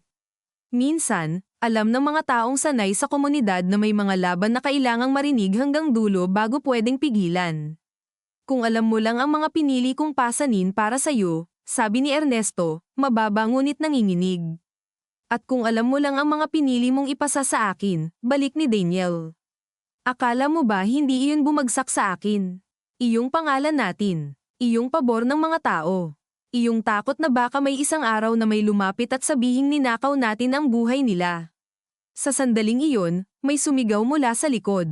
Sir, lumapit agad ang lahat sa maliit na silid. Inurong ng isang pulis ang bakal na kabinet at sa ilalim nito ay may bahagyang nakausling bahagi ng kumot. Hinayla iyon palabas, at sumambulat ang maliit na bakal na kahon sa harap nilang lahat. Parang huminto ang oras. Tumingin ang pulis kay Ernesto. Inyo po ba ito? Walang sagot, ngunit sapat na ang pananahimik. Inangat ng pulis ang kahon at sinubukang buksan. Lock, may susi ba kayo? Tanong niya. Wala, sagot ni Ernesto. Sinungaling. Hindi si Daniel ang nagsabi noon. Mula sa bukas na pintuan ng silid ay nakatayo si Leah, basang-basa sa ulan, hawak ang maliit na tansong susi na nakasabit sa pisi ng leeg niya. Kasunod niya si Jenny, parehong hingal na hingal. Hindi kayo pwedeng iwan, sabi ni Jenny kay Lorna, ngunit ang mga mata nito ay nasa kahon. Saan mo nakuha iyan? Bulalas ni Daniel. Hindi sumagot agad si Leah. Dahan-dahan siyang lumapit, hindi inaalis ang tingin kay Ernesto. Sa loob ng lumang kampana, sabi niya. Tama si Elena. Nandoon ang bilin. Lahat ay napatingin. Paano mo nalaman? Tanong ni Lorna. Nang sinabi ni Father Ben ang tungkol sa kampana, naalala ko ang isang bagay, sabi ni Leah. Noong bata pa ako, minsan akong sumama kay nanay sa simbahan. May nakita akong babae, si Elena, na pasimpleng may inilalagay sa lubid ng kampana. Hindi ko naintindihan noon, ngayon lang bumalik sa alaala ko. Inabot niya ang susi sa pulis, ngunit bago pa iyon makuha, nagsalita si Ernesto sa boses na halos pagsusumamo. Huwag, napatigil ang lahat. Sa unang pagkakataon, nakita ni Daniel ang ama niyang hindi mukhang haligi ng tahanan, hindi mukhang patron ng baryo, hindi mukhang negosyanteng laging may sagot. Isa lang itong pagod na matandang lalaki na natatakot sa isang kahon. Kapag binuksan ninyo iyan, wala nang babalik, sabi ni Ernesto. Matagal nang wala, sagot ni Leah. Kinuha ng pulis ang susi. Isang ikot, dalawang ikot, kumalansang ang lumang lock, at sa tunog na iyon, parang may pumutok na ugat sa loob ng bawat taong naroon. Dahan-daang binuksan ang takip. Nasa loob ang makapal na sober na kulay kayumanggi, ilang lumang cassette tape, isang maliit na notebook na may pamilyar na sulat kamay ng ina ni Daniel, at isang revolver na kalaw-angin ngunit malinaw na totoong baril. Napaurong si Jenny. Diyos ko, namilog ang mga mata ni Lorna. Ngunit si Daniel ay napatitig lamang sa notebook. Dahil sa unang tingin pa lang, alam na niyang sulat iyon ng ina niya. Huwag niyo munang galawin, utos ng pulis, ngunit huli na. Sa mismong sandali ng pagkakabukas ng kahon, biglang nag-iba ang mukha ni Ernesto. Parang may naalala itong mas nakakatakot kaysa sa laman nito. Nasaan ang pangalawang tape? Sabi niya, halos pabulong sa sarili. Ano? Tanong ni Leah. Tumayo ng tuwid si Ernesto, namumutla. Dalawa iyon, sabi niya, mas malakas na. Laging dalawa. Nagkatinginan ng lahat. Sa loob ng kahon ay may 3 kaset, ngunit tila iba ang ibig niyang sabihin. Anong laman ng pangalawang tape? Mariing tanong ni Daniel. Ngunit bago makasagot ang ama niya, tumunog ang cellphone ni Jenny. Nang tingnan niya ang screen, nanlaki ang mata niya. Ospital, sabi niya. Agad niyang sinagot. Ilang segundo lang ang lumipas, at unti-unting nawala ang kulay sa mukha niya. Ano? Bulong niya. Paanong nawala? Lumapit si Leah. Anong nangyari? Nanginginig ang labi ni Jenny nang ibaba ang telepono. Wala na si kuya sa kwarto. Parang may humila sa buong silid pababa sa isang malamig na balon ng gulat. Si Jenny ang unang kumilos, mabilis na tumalikod na parang kaya niyang marating ang ospital sa lakas lang ng panik sa dibdib niya. Hinabol siya ni Leah at hinawakan sa braso. Sandali, sabi niya, pero ang boses niya man ay nanginginig din. Anong sabi nila? Paano nawala? Mabilis na huminga si Jenny, halos hindi mabuo ang salita. Nagising daw saglit. Tapos nang bumalik ang nurse, wala na. May nakakita raw na lalaking nakahudi na nagtutulak ng wheelchair sa service exit, pero hindi sigurado kung si kuya. Imposible, bulong ni Kapitan Lorna. Hindi makakalakad si Marco nang maayos sa lagay niya. Kaya nga may wheelchair, sagot ni Jenny, at sa galit niyang iyon, halatang gusto niyang may masisi agad para lang hindi siya tuluyang manghina. May kumuha sa kanya, sabi ni Daniel. Halos sabay sa pag-angat ng tingin niya kay Don Ernesto. Hindi niya iyon direktang ibinintang, pero sapat na ang talam ng tingin niya para maunawaan ng lahat ang pahiwatig. Umigting ang mukha ng ama niya. Huwag mo akong tingnan ng ganyan. Bakit hindi? Balik ni Daniel. Kaninang umaga lang, handa kang manakit para makuha ang gusto mo. Hindi ko kinuha si Marco. Pero alam mo kung sino ang pwedeng kumuha. Saglit na katahimikan. Hindi na iyon simpleng pagtatalo ng mag-ama. Naging pagbangga na iyon ng magkabilang takot. Sa isang banda, ang takot ni Daniel na baka may mas malalim pang krimeng nakapalibot sa lahat. Sa kabila, ang takot ni Ernesto na hindi na niya kayang kontrolin ang mga pangyayaring dati niyang napapaikot gamit ang pera, utos, at impluensya. Kailangan nating bumalik sa ospital, sabi ng pulis, kinuha ang kahon at ibinigay sa tauhan niya. Lahat ng laman nito, is-secure muna namin. Hindi, biglang sabi ni Daniel. Napatingin ang lahat sa kanya. Iyong notebook ng nanay ko, kailangan kong makita. Hindi pwede, sagot ng opisyal. Bahagi na ito ng investigasyon. Investigasyon. Napatawa ng mapait si Leah. Kung sa normal na proseso lang tayo aasa, baka mauna pang mamatay ang katotohanan kaysa sa mga testigo. Miss, umatras ka, matigas na sabi ng pulis. Ngunit ang tensyon ay naputol muli nang muling magsalita si Don Ernesto, mabagal ngunit malinaw. Basahin ninyo ang notebook, malalaman ninyo roon kung bakit delikado ang pagkawala ni Marco. Hindi makapaniwala si Daniel sa narinig. Ngayon ka magsasalita, hindi ito dahil gusto ko, malamig na sagot ng matanda. Kundi dahil kapag hindi natin siya nahanap agad, may ibang tao nang mauunang pumatay sa kanya. Ang mga salitang iyon ay sumampal sa hangin. Maging ang pulis ay napalingon ng mas mariin. Anong ibig niyong sabihin? Tanong ni Kapitan Lorna. Hindi agad sumagot si Ernesto. Parang may kung anong sinusukat sa mukha ng bawat naroon. Sa huli, bumagsak ang mga mata niya sa kahon. Hindi ako ang pinakamasamang lalaking nadikit sa lupang iyan, sabi niya. At iyan ang matagal kong pagkakamaling akala ko, kapag hindi ko pinangalanan, mawawala. Mula sa gilid, naramdaman ni Daniel na muling gumagalaw ang mundo sa ilalim niya. Simula pa lang akala niya, ang sentro ng lahat ay ang ama niya. Ang greed nito, ang sapilitang bentahan, ang tahimik na pamimilit, ngunit may ibang anyo ng takot sa boses ni Ernesto ngayon, at hindi iyong takot na mahuli sa kasalanan, kundi takot sa taong mas malala kaysa sa kanya. Sino? Mariing tanong ni Lia. Sino ang tinutukoy mo? Tinuyo ni Ernesto ang lalamunan niya. Si Augusto Velasco. Halos sabay-sabay na pakunot ang noo ng mga naroon maliban kay Kapitana Lorna at kay Father Ben, na parehong tila nakakita ng multo sa pangalan. Akala ko patay na yun, bulong ng Kapitana. Hindi, sagot ni Ernesto. Pinatay lang ang pangalan niya sa usapan dito sa baryo.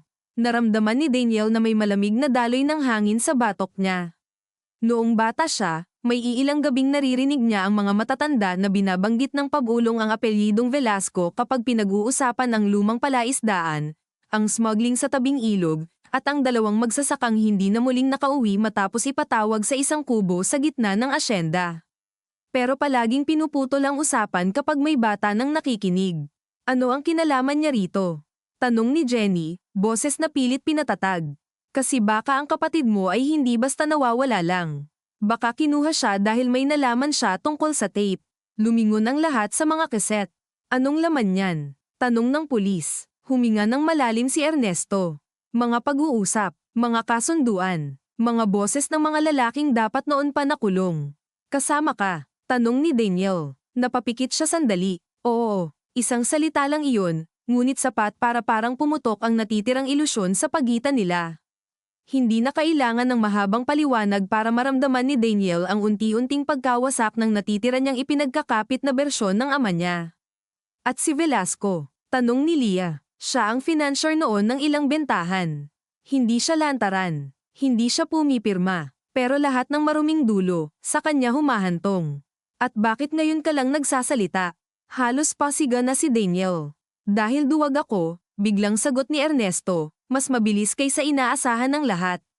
Napatahimik ang silid, dahil akala ko kaya kong kontrolin ang pinsala kapag ako ang nasa gitna. Dahil akala ko, kapag ako ang humarap sa inyo bilang masamang tao, hindi na ninyo kailangang umabot sa mga taong kayang gumawa ng mas malala. Lumayo ng bahagya si Daniel, para bang ang mismong pag-amin ng ama niya ay may apoy. Hindi siya handang patawarin ito. Hindi pa. Ngunit mas masakit marahil ang marinig ang isang kasalanan na walang pagtatanggol. Sa mga ganitong sandali, mas madaling magalit kung mayabang pa ang kalaban.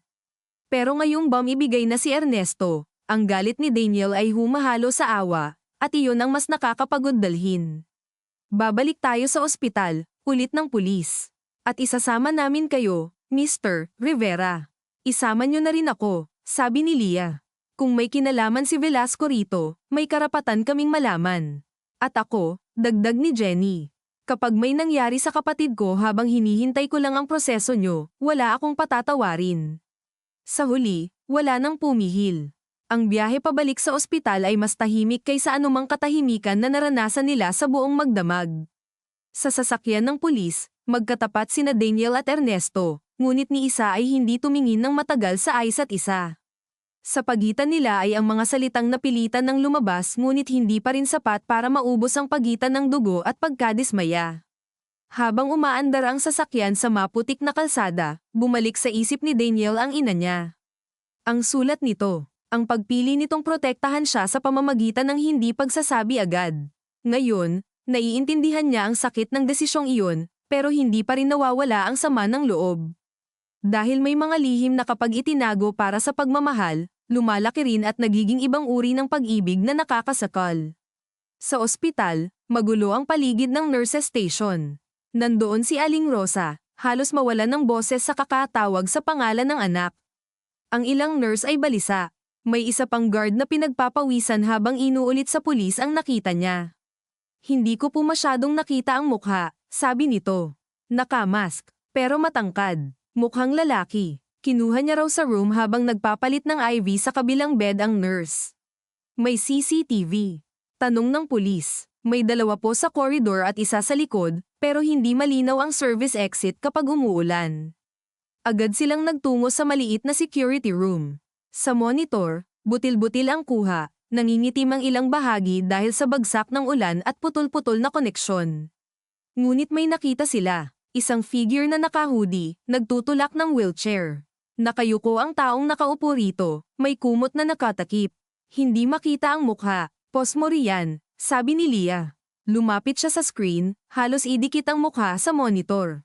Iyong kamay. Ano sa kamay? Tanong ni Jenny. May singsing. Tumahimik ang lahat. Sa malabong frame, sa tuwing umaangat ang kamay ng nagtutulak ng wheelchair, may kumikislap na metal sa hinliliit. Tanging si Ernesto ang bahagyang napapikit. Kilala mo? Tanong ni Daniel. Dahan-dahan itong tumango. Tao ni Velasco noon. Si Nestor Balag. Noon. Tanong ng pulis. Buhay pa ba? Kung buhay si Augusto, malamang buhay din siya. Lagi niyang kasama. Lumapit si Leah. Paano mo nasisiguro? Dahil sa singsing, sagot ni Ernesto. May ahas na nakapaikot sa bato. Regalo iyon ni Augusto sa mga taong tinuturing niyang tapat. Hindi na kailangan pang pagdudahan. Mabilis na nagbigay ng utos ang pulis sa radyo. Nagkaroon ng paghahanap sa service roads, sa terminal, sa mga lumang outpost sa tabing ilog. Ngunit alam ng lahat sa silid na ilang oras nang lamang ang mga kumuha kay Marco. At sa ganitong uri ng laban, ang ilang oras ay pwedeng katumbas ng buhay. Buksan natin ang notebook, sabi ni Kapitana Lorna. Wala nang tumutol. Sa isang maliit na conference room sa tabi ng security office, inilapag ng pulis ang notebook ni Elena sa mesa. Maingat itong binuksan ni Daniel. Ang unang pahina ay payak lamang. Petsa, ilang lugar, ilang pangalang paulit-ulit lumilitaw. Ernesto Rivera, Augusto Velasco, Teodoro Santos, Rogelio Morales. At sa susunod na mga pahina, parang unti-unting bumukas ang isang lumang sugat na hindi nalinis. Sinulat ni Elena ang mga pag-uusap na narinig niya mula sa asawa. Hindi lahat buo, minsan putol-putol, minsan pinaghihinalaan lamang niya. Ngunit malinaw na noong una, pera ang nagudyok kay Ernesto na pumasok sa kasunduan kay Velasco para bilhin ang mga lupang nalulubog sa utang. Nang tumutol ang ilan at gustong bawiin ang bentahan, pumasok ang pananakot. Hindi lahat ay utos ni Ernesto. Ngunit hindi rin siya inosente, dahil alam niya kung sino ang gumagawa at pinili niyang huwag pigilan. Sa isang pahina, tumigil ang daliri ni Daniel sa linyang, narinig kong sinabi ni Augusto kay Ernesto na hindi dapat mabuhay si Rogelio nang nagsasalita pa. Nanlamig ang silid. Diyos ko, bulong ni Jenny. Ibig sabihin, pinatay talaga siya, sabi ni Leah, mapatlang ngunit buo ang galit. At alam niya, bumagsak ang mga mata nilang lahat kay Ernesto. Hindi na ito umiwas. Hindi ko iniutos, mahina niyang sabi. Pero oo, alam kong may mangyayari. At wala akong ginawa, umigting ang panga ni Daniel. Hindi siya sumigaw. Hindi siya nagwala, ngunit mas delikado ang katahimikang iyon. Dahil sa loob niya, may isang bahagi na gustong yakapin ang matandang lalaking nakaupo sa gilid ng silid dahil sa bigat ng pag-amin nito, at may mas malaking bahagi na gustong durugin ang upuan sa dami ng taong nasira dahil sa katahimikang pinili nito. May iba pa, sabi ni Leah, pinapaikot ang pahina. Sa huling bahagi ng notebook, ilang buwan bago mamatay si Elena, may nakasulat na, kung mababasa ito ni Daniel balang araw, sana hindi pa siya katulad ng ama niya. May isa pang tape. Hindi ko isinama sa kahon. Kapag nawala ang nasa kahon, may isa pang magpapatunay. Hindi ko lang alam kung mapagkakatiwalaan ko pa si Ben. Napatingin silang lahat kay Father Ben, nakatatapos lamang dumating sa ospital dala ang isa pang tanod. Namutla ang pari nang marinig ang pangalan niya. Hindi ko alam iyan, sabi niya agad. Walang sinabi sa akin si Elena tungkol sa pangalawang tape. Pero sinabi ng nanay ko na baka hindi ka na niya mapagkatiwalaan, mahinang sabi ni Daniel. Parang nasaktan si Father Ben sa linyang iyon nang higit pa kaysa suntok ni Ernesto. Baka tama siya, sagot nito. Noon, marami akong piniling hindi itanong. Baka iyon na ang katumbas ng pagkakanulo. Tumayo si Leah at nagsimulang maglakad sa loob ng maliit na silid, parang hinahabol ang sariling isip. Kung hindi nasa kahon ang pangalawang tape, at hindi alam ni Father Ben, sino ang posibleng nakakaalam? Si Marco, sabi ni Jenny. Baka kaya siya kinuha. O si Elena mismo ang nagbilin sa ibang tao, sabi ni Lorna. May tao ba siyang lubos na pinagkakatiwalaan bukod sa pari? Matagal na katahimikan. Pagkatapos ay biglang napatayo si Daniel. Si Tita Remy. Sino? Tanong ni Leah. Nakababatang kapatid ni Mama. Nasa Lucena na siya ngayon, pero dati siya ang lagi niyang kinakausap. Umiling agad si Ernesto. Hindi niya sasabihin kay Remy. Matagal silang hindi nagkasundo. Hindi ikaw ang kausap ng nanay ko sa mga gabing umiiyak siya sa kusina. Matigas na sagot ni Daniel. Ako. At ilang beses kong narinig ang pangalang Remy kahit pilit niyang itinatago sa akin. Napahawak si Ernesto sa noo. Para bang isa-isa nang bumabalik ang lahat ng butas sa kwento niyang matagal niyang tinakpan. Tawagan mo, sabi ni Leah. Agad. Inilabas ni Daniel ang cellphone niya. Nanginginig ang mga daliri habang hinahanap ang lumang numero ng tiyahin na minsan lang niyang nakausap noong lamay ng ina niya. Hindi na iyon gumagana, ngunit may isa pang paraan.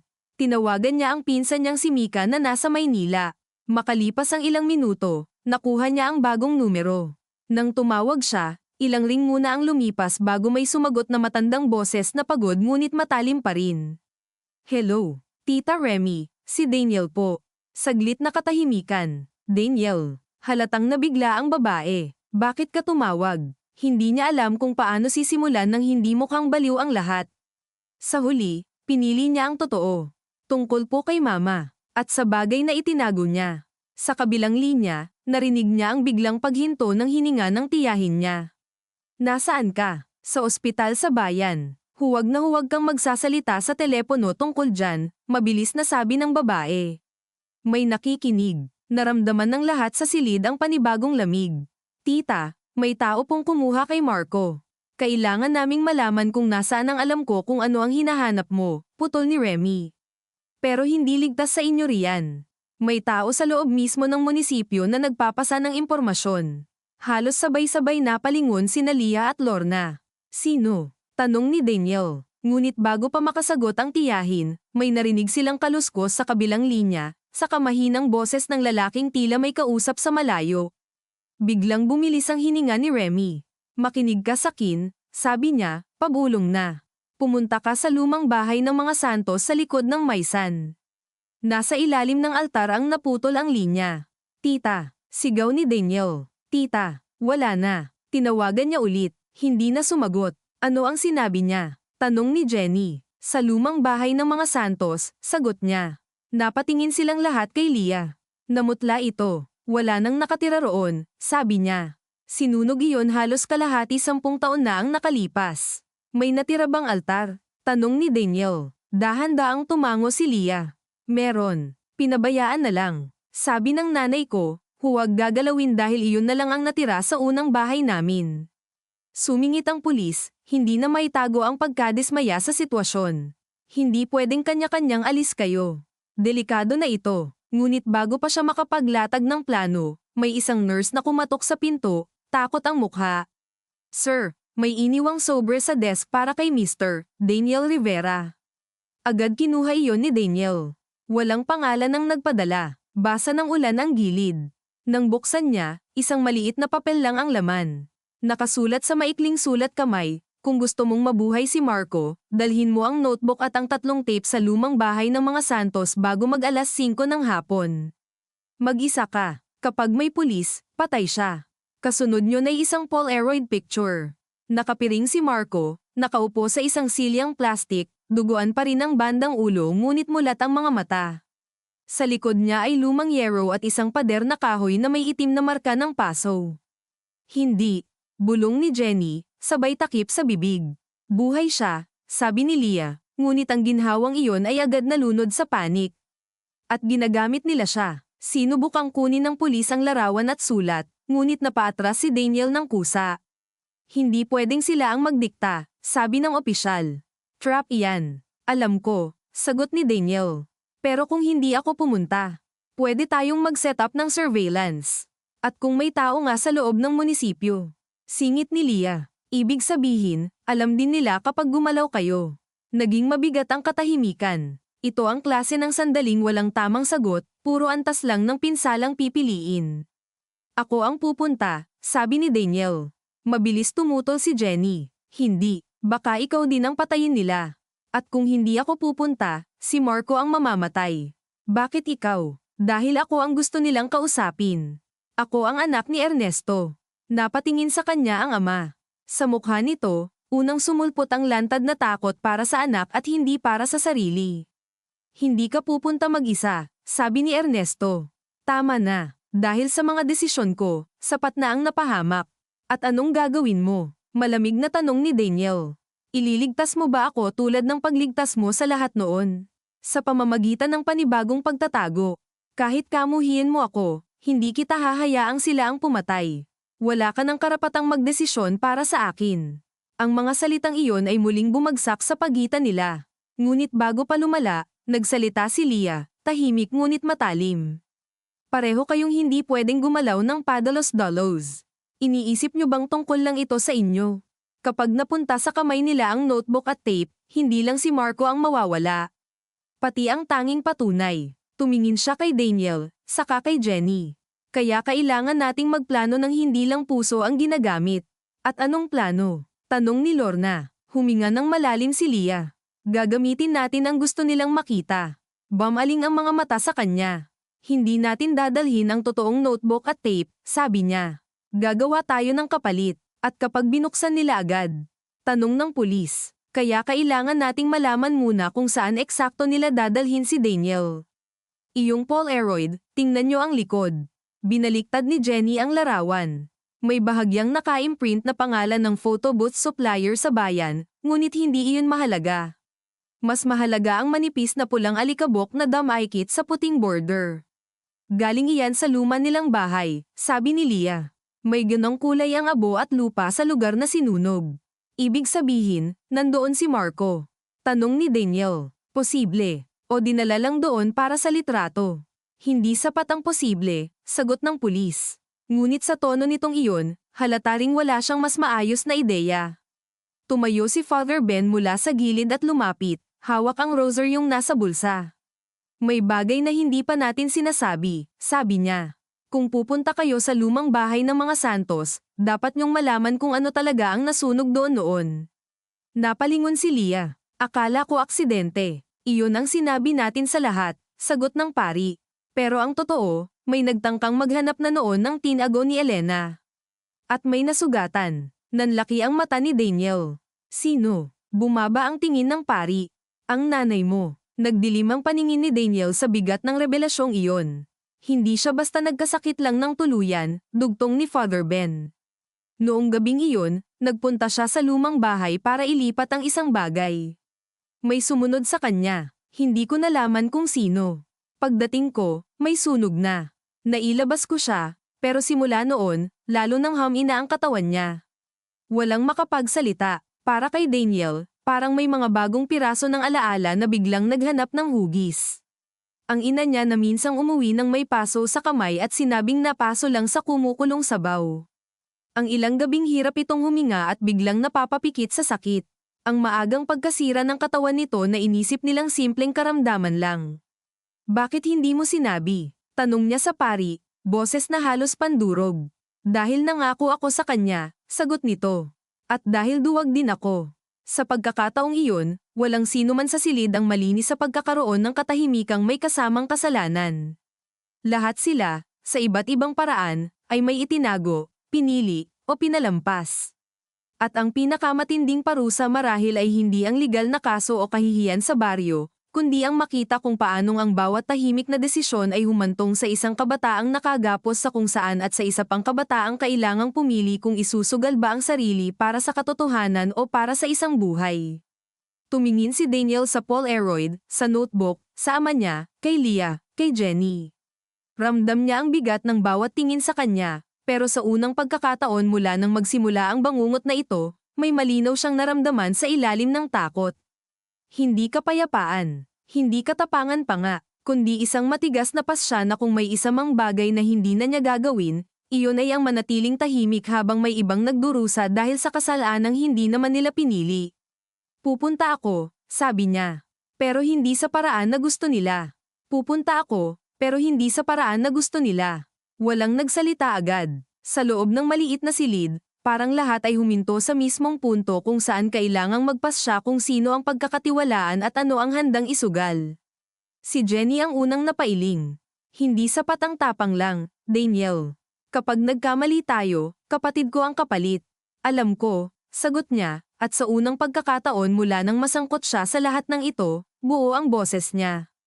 Kaya hindi ako pupunta para makipagpalitan.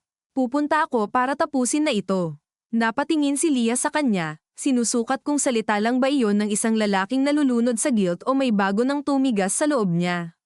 Ang nakita niya ay pagod, takot, at isang uri ng kapasyahang hindi pa kapayapaan ngunit hindi na rin simpleng panik. Paano? Tanong niya. Huminga ng malalim si Daniel at inilatag ang naiisip. Dadalhin niya ang isang bag na may mga pekeng papel sa ibabaw at sa ilalim nito ay mga lumang notebook at blank cassette cases na halos kapareho ng nasa kahon.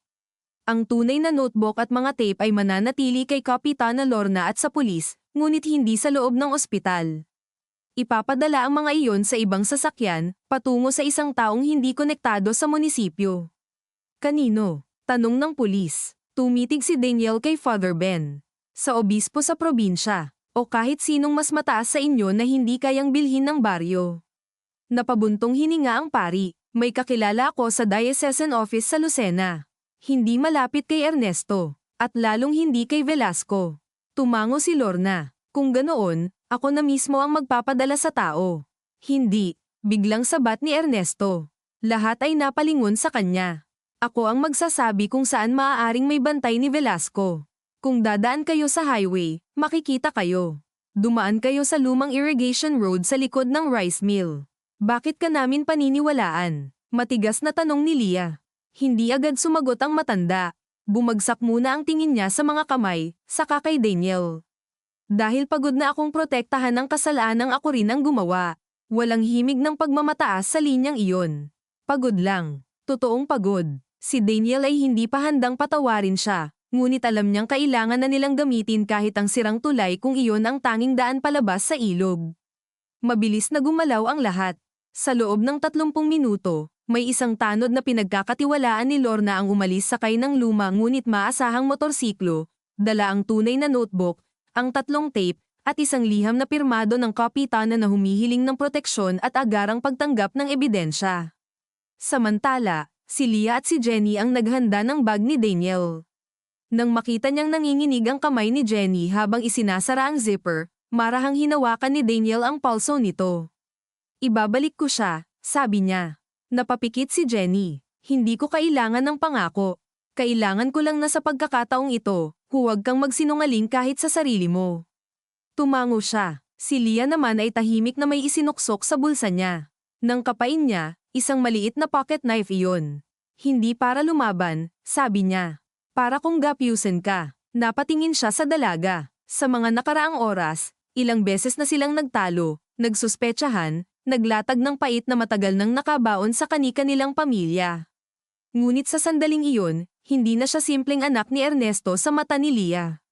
Isa na rin siyang taong kailangang pumili kung anong klase ng lalaki siya kapag wala na ang anino ng ama. Sasama ako, sabi ni Ernesto. Mabilis ang pagtutol ng pulis. Hindi pwede. Hindi ako humihingi ng permiso, sagot niya.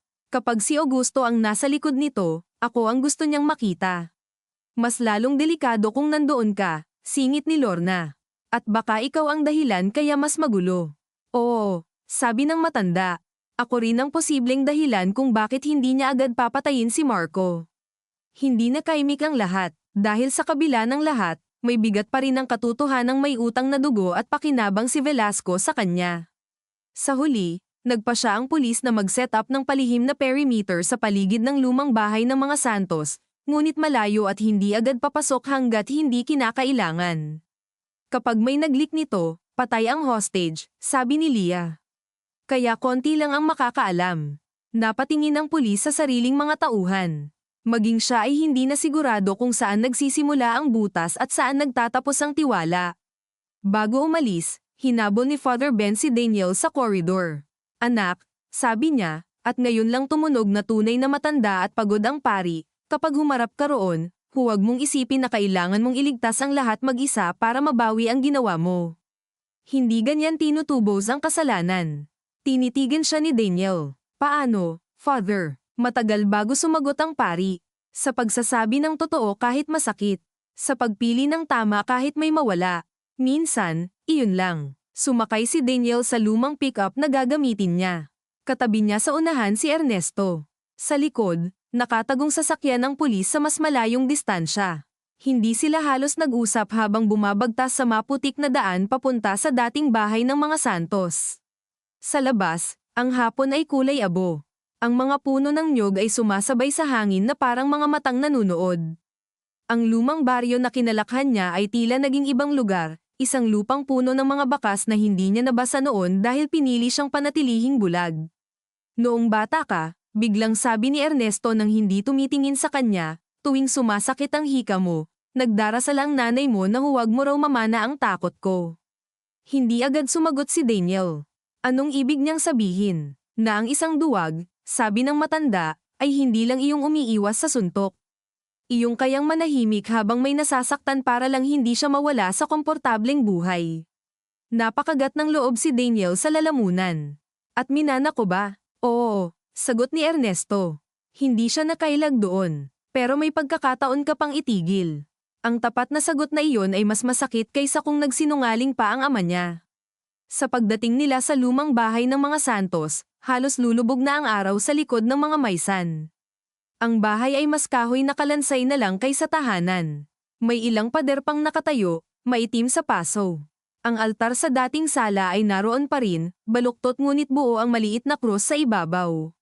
Sa paligid, walang tunog maliban sa kulaglig at sa malayong ugong ng kulog. Lumabas ka lang kapag tinawag nila, sabi ni Ernesto. Kapag nakita mo si Nestor, huwag mong titigan ng matagal. Akala niya palagi, hamon iyon. At ikaw? Tanong ni Daniel. Mananatili muna ako sa likod. Ngunit hindi pa man siya makatugon, may boses nang sumulpot mula sa loob ng bahay. Sakto kayo sa oras. Mula sa anino ng pasong dingding, lumabas ang isang lalaking nasa 50 na marahil, matangkad, payat, may buhok na manipis na ngunit maingat na sinuklay. Hindi ito mukhang halimaw sa unang tingin. Mas mapanganib pa nga marahil, dahil mukha lang itong ordinaryong lalaking marunong ngumiti sa kasal o makipagkamay sa piyesta. Ngunit nang ngumiti ito, walang init. Ernesto, sabi niya, ang tagal din. Humakbang si Daniel sa harap, hawak ang bag. Nasaan si Marco? Napatingin sa kanya ang lalaki. Ikaw pala ang bata. Hindi na ako bata. Hindi nga, sagot nito, saka binalingan ang bag. Dinala mo. Unahin mo si Marco. Umiling ang lalaki. Akala ko mas matalino ka kaysa riyan. Bago pa makagalaw si Daniel, lumabas sa kanan ng isa pang lalaki, mas malaking katawan, may singsing na ahas sa hinliliit. Si Nestor, may hawak itong baril ngunit nakababa pa. Sa likod naman ng altar, narinig ang mahinang pag-ungol. Si Marco nga, nakatali sa silya, mapatlang ngunit mulat. Nang makita si Daniel, gumalaw ito at pilit nagsalita sa tuyong lalamunan. Huwag mong ibigay. Namilog ang mga mata ni Jenny sa isip ni Daniel. Narinig niya ang boses nito. Huwag magsinungaling kahit sa sarili mo. Huminga siya ng dahan-dahan. Narito ang gusto niyo, sabi niya kay Augusto Velasco. Pero may kondisyon. Napangiti ang lalaki. Nakakatawa talaga ang mga batang lumaki sa drama ng mga magulang nila. Akala niyo pwedeng makipagnegosasyon sa apoy. Masyado ka ng madaldal, Augusto. Biglang lumabas si Ernesto mula sa gilid ng bahay. Hindi sumigaw si Velasco. Hindi nagulat ng todo. Ngunit ang mga mata nito ay kumitid sa nakakainis na pamilyar na paraan ng mga lalaking matagal nang hindi nagkikita ngunit alamang dumi ng isa't isa. Akala ko hindi ka na darating, sabi ni Velasco. Akala ko rin mamamatay ka nang hindi humaharap, sagot ni Ernesto. Sayang. Saglit na katahimikan. Umikot ang hangin sa mga sirang dingding. Nasaan ang pangalawang tape? Tanong agad ni Velasco. Kaya pala, hindi ang notebook, hindi lang ang nasa kahon. Pangalawang tape ang tunay niyang hinahabol. Wala sa amin, sagot ni Daniel. May mali kang kausap, sabi ng lalaki, at marahang itinuro si Marco. Nalaman ng batang iyan na may recording ng gabi kung saan hindi lang lupa ang pinag-usapan. Pati patay. Nanginginig si Marco ngunit pinilit niyang magsalita. Hindi niya alam lahat. Tumawa si Nestor at sinuntok si Marco sa balikat, dahilan para mapangiwi ito sa sakit.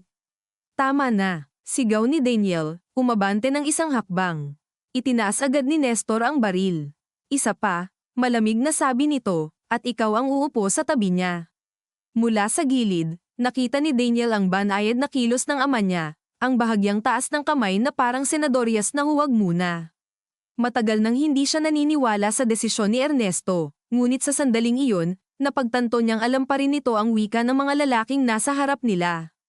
Augusto, sabi ng matanda, ako ang gusto mo. Ako ang may utang sa'yo.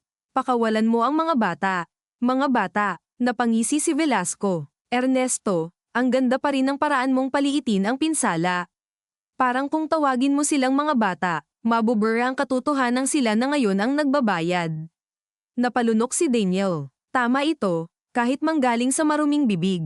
Hindi na sila mga batang nakatago sa likod ng pasya ng matatanda. Sila na ang nasa gitna ng apoy. Hindi mo kailangan si Marco, sabi ni Daniel. Wala sa kanya ang tape. Pero may alam siya kung saan hinanap, sagot ni Velasco. At ikaw naman, tumingin ito kay Ernesto, malamang alam mo kung kanino ipinagkatiwala ni Elena ang natitira. Hindi ko alam, sagot ng matanda. Minsan mo na iyang sinabi, malamig na sabi ng lalaki. At lagi mong ibig sabihin, alam mo ang kalahati at sapat na iyon para ikapahamak ng iba. Sa sandaling iyon, may kung anong nabasag sa loob ni Daniel. Marahil ay ang huling bahagi ng sarili niyang umaasang may paraan pang mailigtas ang lahat ng walang direktang pagharap. Dahan-dahan niyang ibinaba ang bag sa lupa. Wala sa bag ang tunay, sabi niya. At hindi ko ibibigay kahit meron. Napalingon si Ernesto sa kanya, tila gustong pigilan, ngunit huli na. Sabi ni Velasco. Sa wakas, may nagsabi rin ng diretso. Sumenyas siya kay Nestor, na agad lumapit kay Marco at itinapat ang baril sa sentido nito. Tumigil ang mundo sa isang makitid at malamig na linya. 1 hanggang 3, sabi ni Velasco. Pagkatapos, wala nang batang matitira para magpanggap na bayani. Augusto, malalim at paos ang boses ni Ernesto. May sasabihin ako. Matagal kang may sasabihin. Hindi ko itinago ang pangalawang tape. Napatingin ang lahat sa kanya. Maging si Nestor ay bahagyang nagluwag ng tingin. Sinong may hawak? Tanong ni Velasco. Hindi agad sumagot si Ernesto. Sa halip, dahan-dahan siyang lumapit hanggang nasa gitna na siya ng bukas na sala, sa pagitan ni Daniel at ng nakatutok na baril. Ako ang may kasalanan sa lahat ng nagsimula, sabi niya. Ako ang pumirma. Ako ang nanahimik. Ako ang pumayag na takutin sina Teodoro at Rogelio. At oo, alam kong papatayin mo si Rogelio nang hindi ko pinigil. Ang mga salitang iyon ay bumagsak na parang mabibigat na bato sa mga nasunog na tabla ng lumang bahay. Si Daniel ay hindi na makahinga ng maayos. Hindi dahil hindi niya pinaniwalaan, kundi dahil sa wakas, narinig niya mula mismo sa ama ang buo at malinaw na anyo ng kasalanan. Walang palusot, walang para sa pamilya, walang hindi ganoon ka-simple, tanging katotohanan. Pero hindi alam ni Daniel ang lahat, dugtong ni Ernesto. At walang kinalaman si Marco sa ginawa namin noon. Kaya kung may dapat kang kunin, ako iyon. Tahimik si Velasco. Ang mukha nitong Daisy may ngiting tuso ay napalitan ng pagsusuri. At bakit kita paniniwalaan? Dahil, sabi ni Ernesto, sa kadahan-daang inilabas mula sa loob ng suot niyang jacket ang isang maliit na cassette tape, nasa akin ang hinahanap mo. Napasinghap si Lia sa malayo, na hindi alam ng mga nasa bahay ay nakapwesto pala sa likod ng lumang balon kasama si Kapitana Lorna at isang pulis. Ang plano nilang perimeter ay hindi naging sapat para pigilan ang paglapit ng emosyon, at sa kabila ng utos, sumunod si Lia. Ngayon, nakita niya ang tape sa kamay ni Ernesto at naunawaan niya. Matagal na pala nitong dala. Marahil mula pa sa rest house. Marahil ito ang dahilan kung bakit kakaiba ang takot nito kanina sa kahon. Tay, mahina ngunit basag ang boses ni Daniel.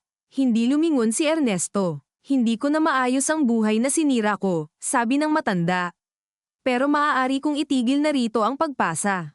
Nagbago ang mukha ni Velasco. Ihagis mo rito. Pakawalan mo muna si Marco. Hindi ako nakikipagpalitan sa mga taong ubos na ang halaga. Kung papatayin mo sila, sisiguraduhin kong hindi mo makukuha ito, sabi ni Ernesto. Itinaas niya ang tape at bahagyang itinapat sa lighter na kinuha niya sa bulsa. Subukan mo. Sa unang pagkakataon, may bahid ng galit sa mukha ni Velasco na hindi kontrolado.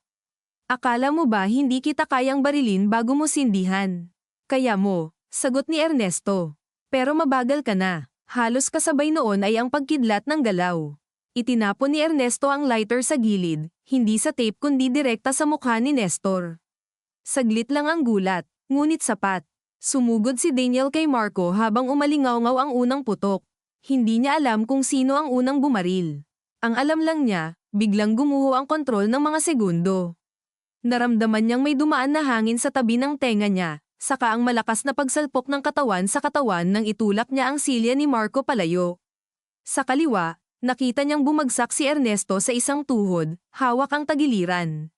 Ngunit bago pa tuluyang manlamig si Daniel sa takot, lumundag mula sa likod ng balon si Leah. Hinampas ng kahoy na poste ang kamay ni Nestor, dahilan para malaglag ang baril. Pumasok ang pulis at si Lorna mula sa magkabilang gilid, sumisigaw ng pulis. Huwag gagalaw. Tumakbo si Velasco palabas sa likod ng bahay, ngunit sinalubong siya ng isa pang tauhan sa perimeter. Nagkaroon ng saglit na habulan sa maysan. Samantala, si Daniel ay nakaluhod na sa harap ni Marco, nanginginig ang mga daliri habang pinuputol ang tali gamit ang maliit na kutsilyong bigay ni Leah. Tingnan mo ko, sabi niya kay Marco. Tingnan mo ko. Mapatla si Marco, nanginginig, ngunit mulat. Akala ko, hirap nitong sabi, iiwan mo na naman. Parang sinakal si Daniel sa linyang iyon. Hindi na, sagot niya, at alam niyang hindi lang iyon para sa kasalukuyang sandali. Naputol ang hininga nilang dalawa nang marinig ang pangalawang putok. Napalingon siya. Si Ernesto ang nakita niyang nakatayo na muli, bagaman sugatan, nakasunggab kay Velasco sa may pintuan sa likod. Nagagawan sila sa isa pang baril na hindi napansin kanina. Matanda na si Ernesto, mas mabagal, mas mabigat ang katawan, ngunit may kakaibang bangis sa kilos niya, parang lahat ng taon ng pag-iwas ay doon niya ibinuhos. Tumakbo kayo, sigaw niya nang lumingon sandali kay Daniel. Hindi nakagalaw si Daniel. Ang lalaking kaharap niya ay ang parehong ama na kinamuhian niya ilang oras na ang nakalipas, at ang parehong ama ring minsang nagpasan sa kanya palabas ng baha noong bata siya. Walang simpleng kahon para ilagay ang ganoong klaseng tao. Daniel, sigaw ni Leah. Doon lang siya natauhan. Ay nalalayan niya si Marco palabas ng gitna ng bahay. Pinasok ng pulis at ng isa pang tauhan si Nestor. Nagpalitan ng sigaw, suntok, at kalansing ng baril sa sahig. Sa likod, narinig niya ang boses ni Velasco na puno ng puot. Ikaw ang dahilan kung bakit bumagsak ang lahat. Hindi, hingal na sagot ni Ernesto. Ako ang dahilan kung bakit nagsimula. At ngayon, dito rin matatapos. Sumunod ang pangatlong putok. Nang lumingon si Daniel, nakita niyang nakatayo pa rin ang ama niya ngunit nanginginig. Si Velasco ay nakahandusay sa may pintuan, hawak ang balikat na duguan. Ilang segundo pa, dumating ang pulis at tuluyang piniringan ng lalaki, pinabagsak sa lupa. Si Nestor ay nakaposas na rin, duguan ang labi at galit na galit ang mata.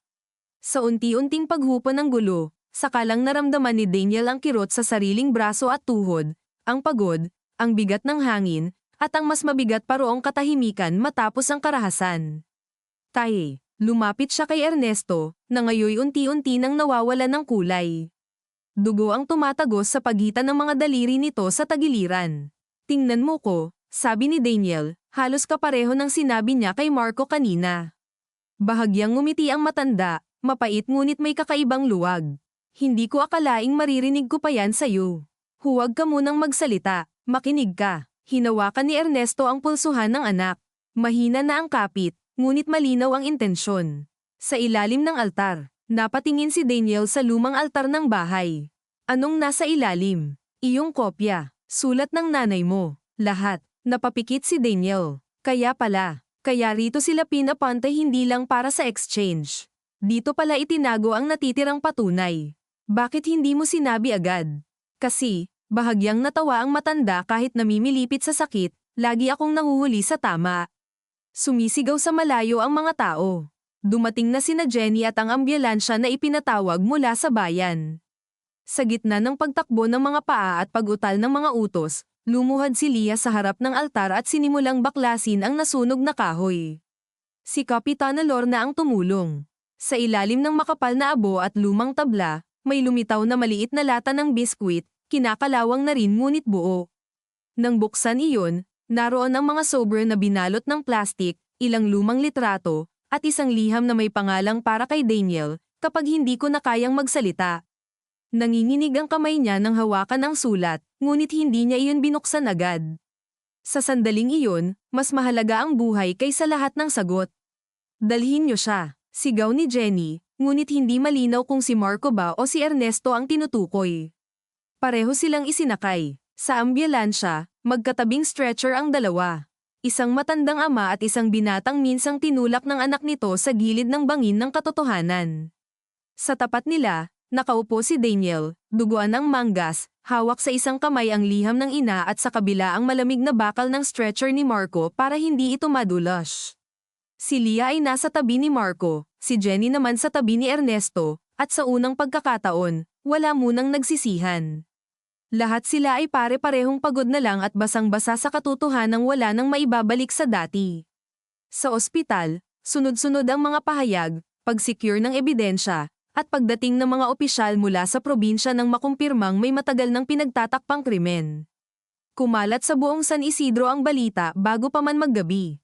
Hindi na tsismis ngayon. Katotohanan na, may pangalan, may sugat, may tape, may sulat, at may mga taong hindi na kayang magkunwaring wala silang alam. Sa sumunod na mga oras, nabuksan din ang pangalawang tape sa presensya ng mga awtoridad.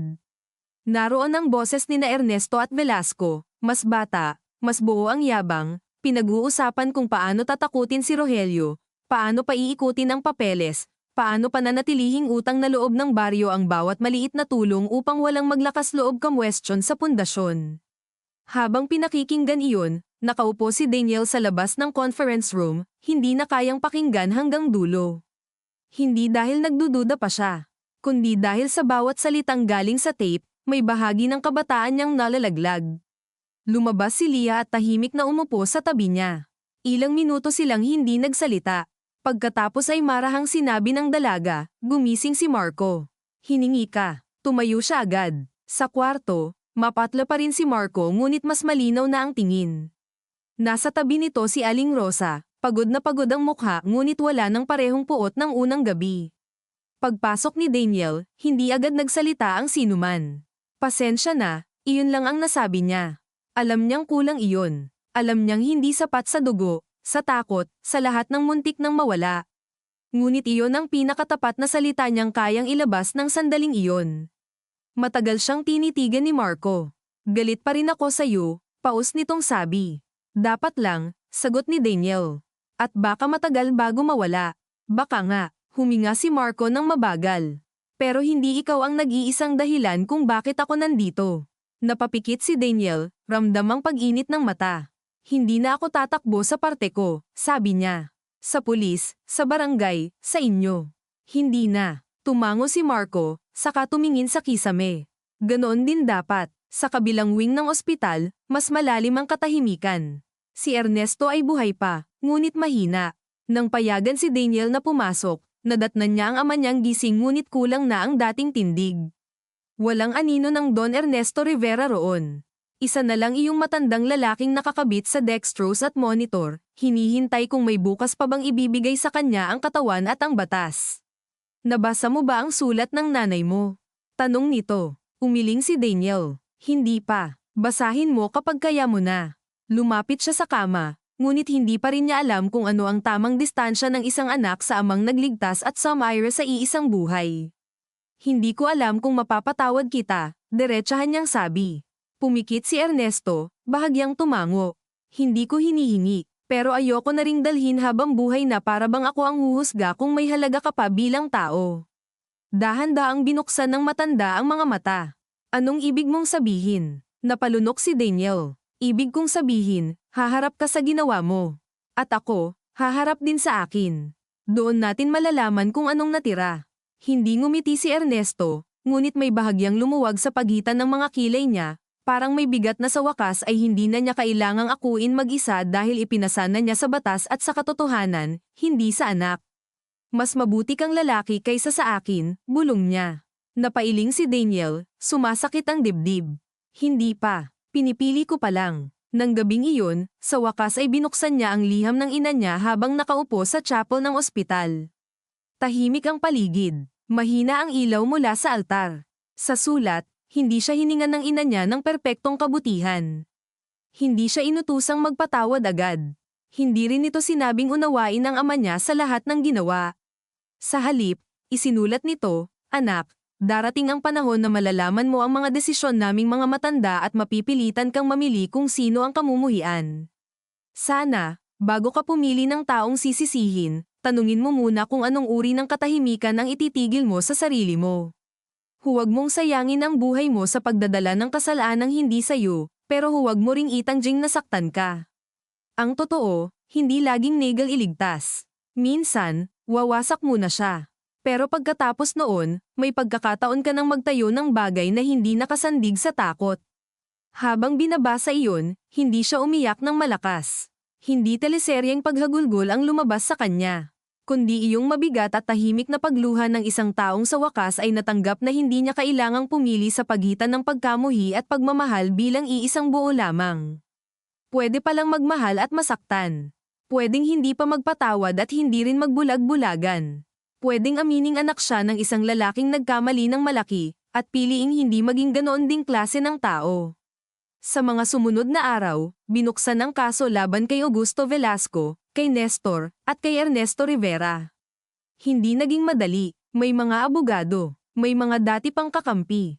May ilang taga-barangay na ayaw maniwala, na nagsabing gawa-gawa lang ang lahat para pabagsakin ang pamilya ng mga tumulong sa San Isidro. May ilan ding lumapit kay Aling Rosa para sabihing huwag nang palalimin ang gulo dahil tapos na naman, buhay na ang anak mo. Ngunit sa pagkakataong iyon, hindi na umurong si Aling Rosa. "Kaya nga ako lalong hindi tatahimik," sagot niya sa isang kapitbahay. "Dahil buhay siya at nakita naming lahat kung anong klaseng katahimikan ang muntik na pumatay sa amin." Si Lia naman ang naging isa sa pinakamahalagang testigo. Hindi na siya ang tahimik na dalagang nawala noon sa barangay. Bumalik siya bilang anak ng pamilyang matagal na pinatahimik, at sa bawat pagharap niya sa mga papel, sa mga lumang litrato, sa mga salaysay, unti-unti niyang binabawi hindi lang ang lupa kundi ang dignidad ng mga pangalang pinilit kalimutan. Si Jenny ay nagbantay kay Marco hanggang sa makaupo ito ng maayos at makalakad na may kaunting alalay. Nag-away pa rin silang magkapatid paminsan-minsan, lalo na kapag gusto na ni Marco umuwi agad kahit hindi pa handa ang ulo niya sa mahabang lakad. Ngunit sa bawat irapan at sarkastikong sagot, naroon ang ginhawang buhay sila para mag-away pa. At si Daniel, araw-araw siyang pumupunta sa presinto, sa ospital, sa barangay hall, at sa chapel. Minsan para sa pahayag, minsan para sa ama, minsan para kay Marco, minsan para lang umupo at damhin na may mga sugat na hindi agad nagsasara kahit tama na ang tinatahak mong direksyon. Pagkaraan ng ilang linggo, nang muling bumukas ang barangay hall para sa pampublikong pagpupulong, puno ang lugar. Naroon ang mga dating nakinabang sa donasyon ng mga Rivera, ang mga pamilyang minsang natulungan, ang mga nagduda, ang mga nasaktan, ang mga naulila, at ang mga batang wala pang muwang sa lumang kasalanan ngunit alam na alam ang bigat ng atmospera. Sa gitna ng silid ay si Kapitana Lorna, may hawak na mga dokumento ng pansamantalang pagbawi sa ilang lupang napatunayang nakuha sa pamamagitan ng pamimilit at pandaraya. Wala roong palakpakan. Wala ring dramatic na pagyayakapan. Ganito sa tunay na sugat ng komunidad. Kahit may katarungan ng nagsisimulang gumalaw, may mga taong nawalan pa rin ng trabaho, may mga relasyong hindi na maibabalik, may mga pangalang habang buhay ng may mantsa. Pagkatapos ng pulong, nagtagpo sina Daniel at Lia sa labas ng hall, sa ilalim ng parehong fluorescent lamp kung saan unang bumagsak si Marco. Iba na ang gabi, wala nang dugo sa semento. Pero pareho nilang alam na hindi nabubura ng ulan ang lahat. "Akala ko noon, kapag lumabas ang totoo, gag-on," sabi ni Lia. "Gumon ba?" tanong ni Daniel. Napatingin siya sa mga taong paisa-isang umuuwi, sa mga mukhang may pagod at pag-iisip na bitbit. "Hindi," sagot niya. "Pero hindi na rin ako nasasakal gaya dati."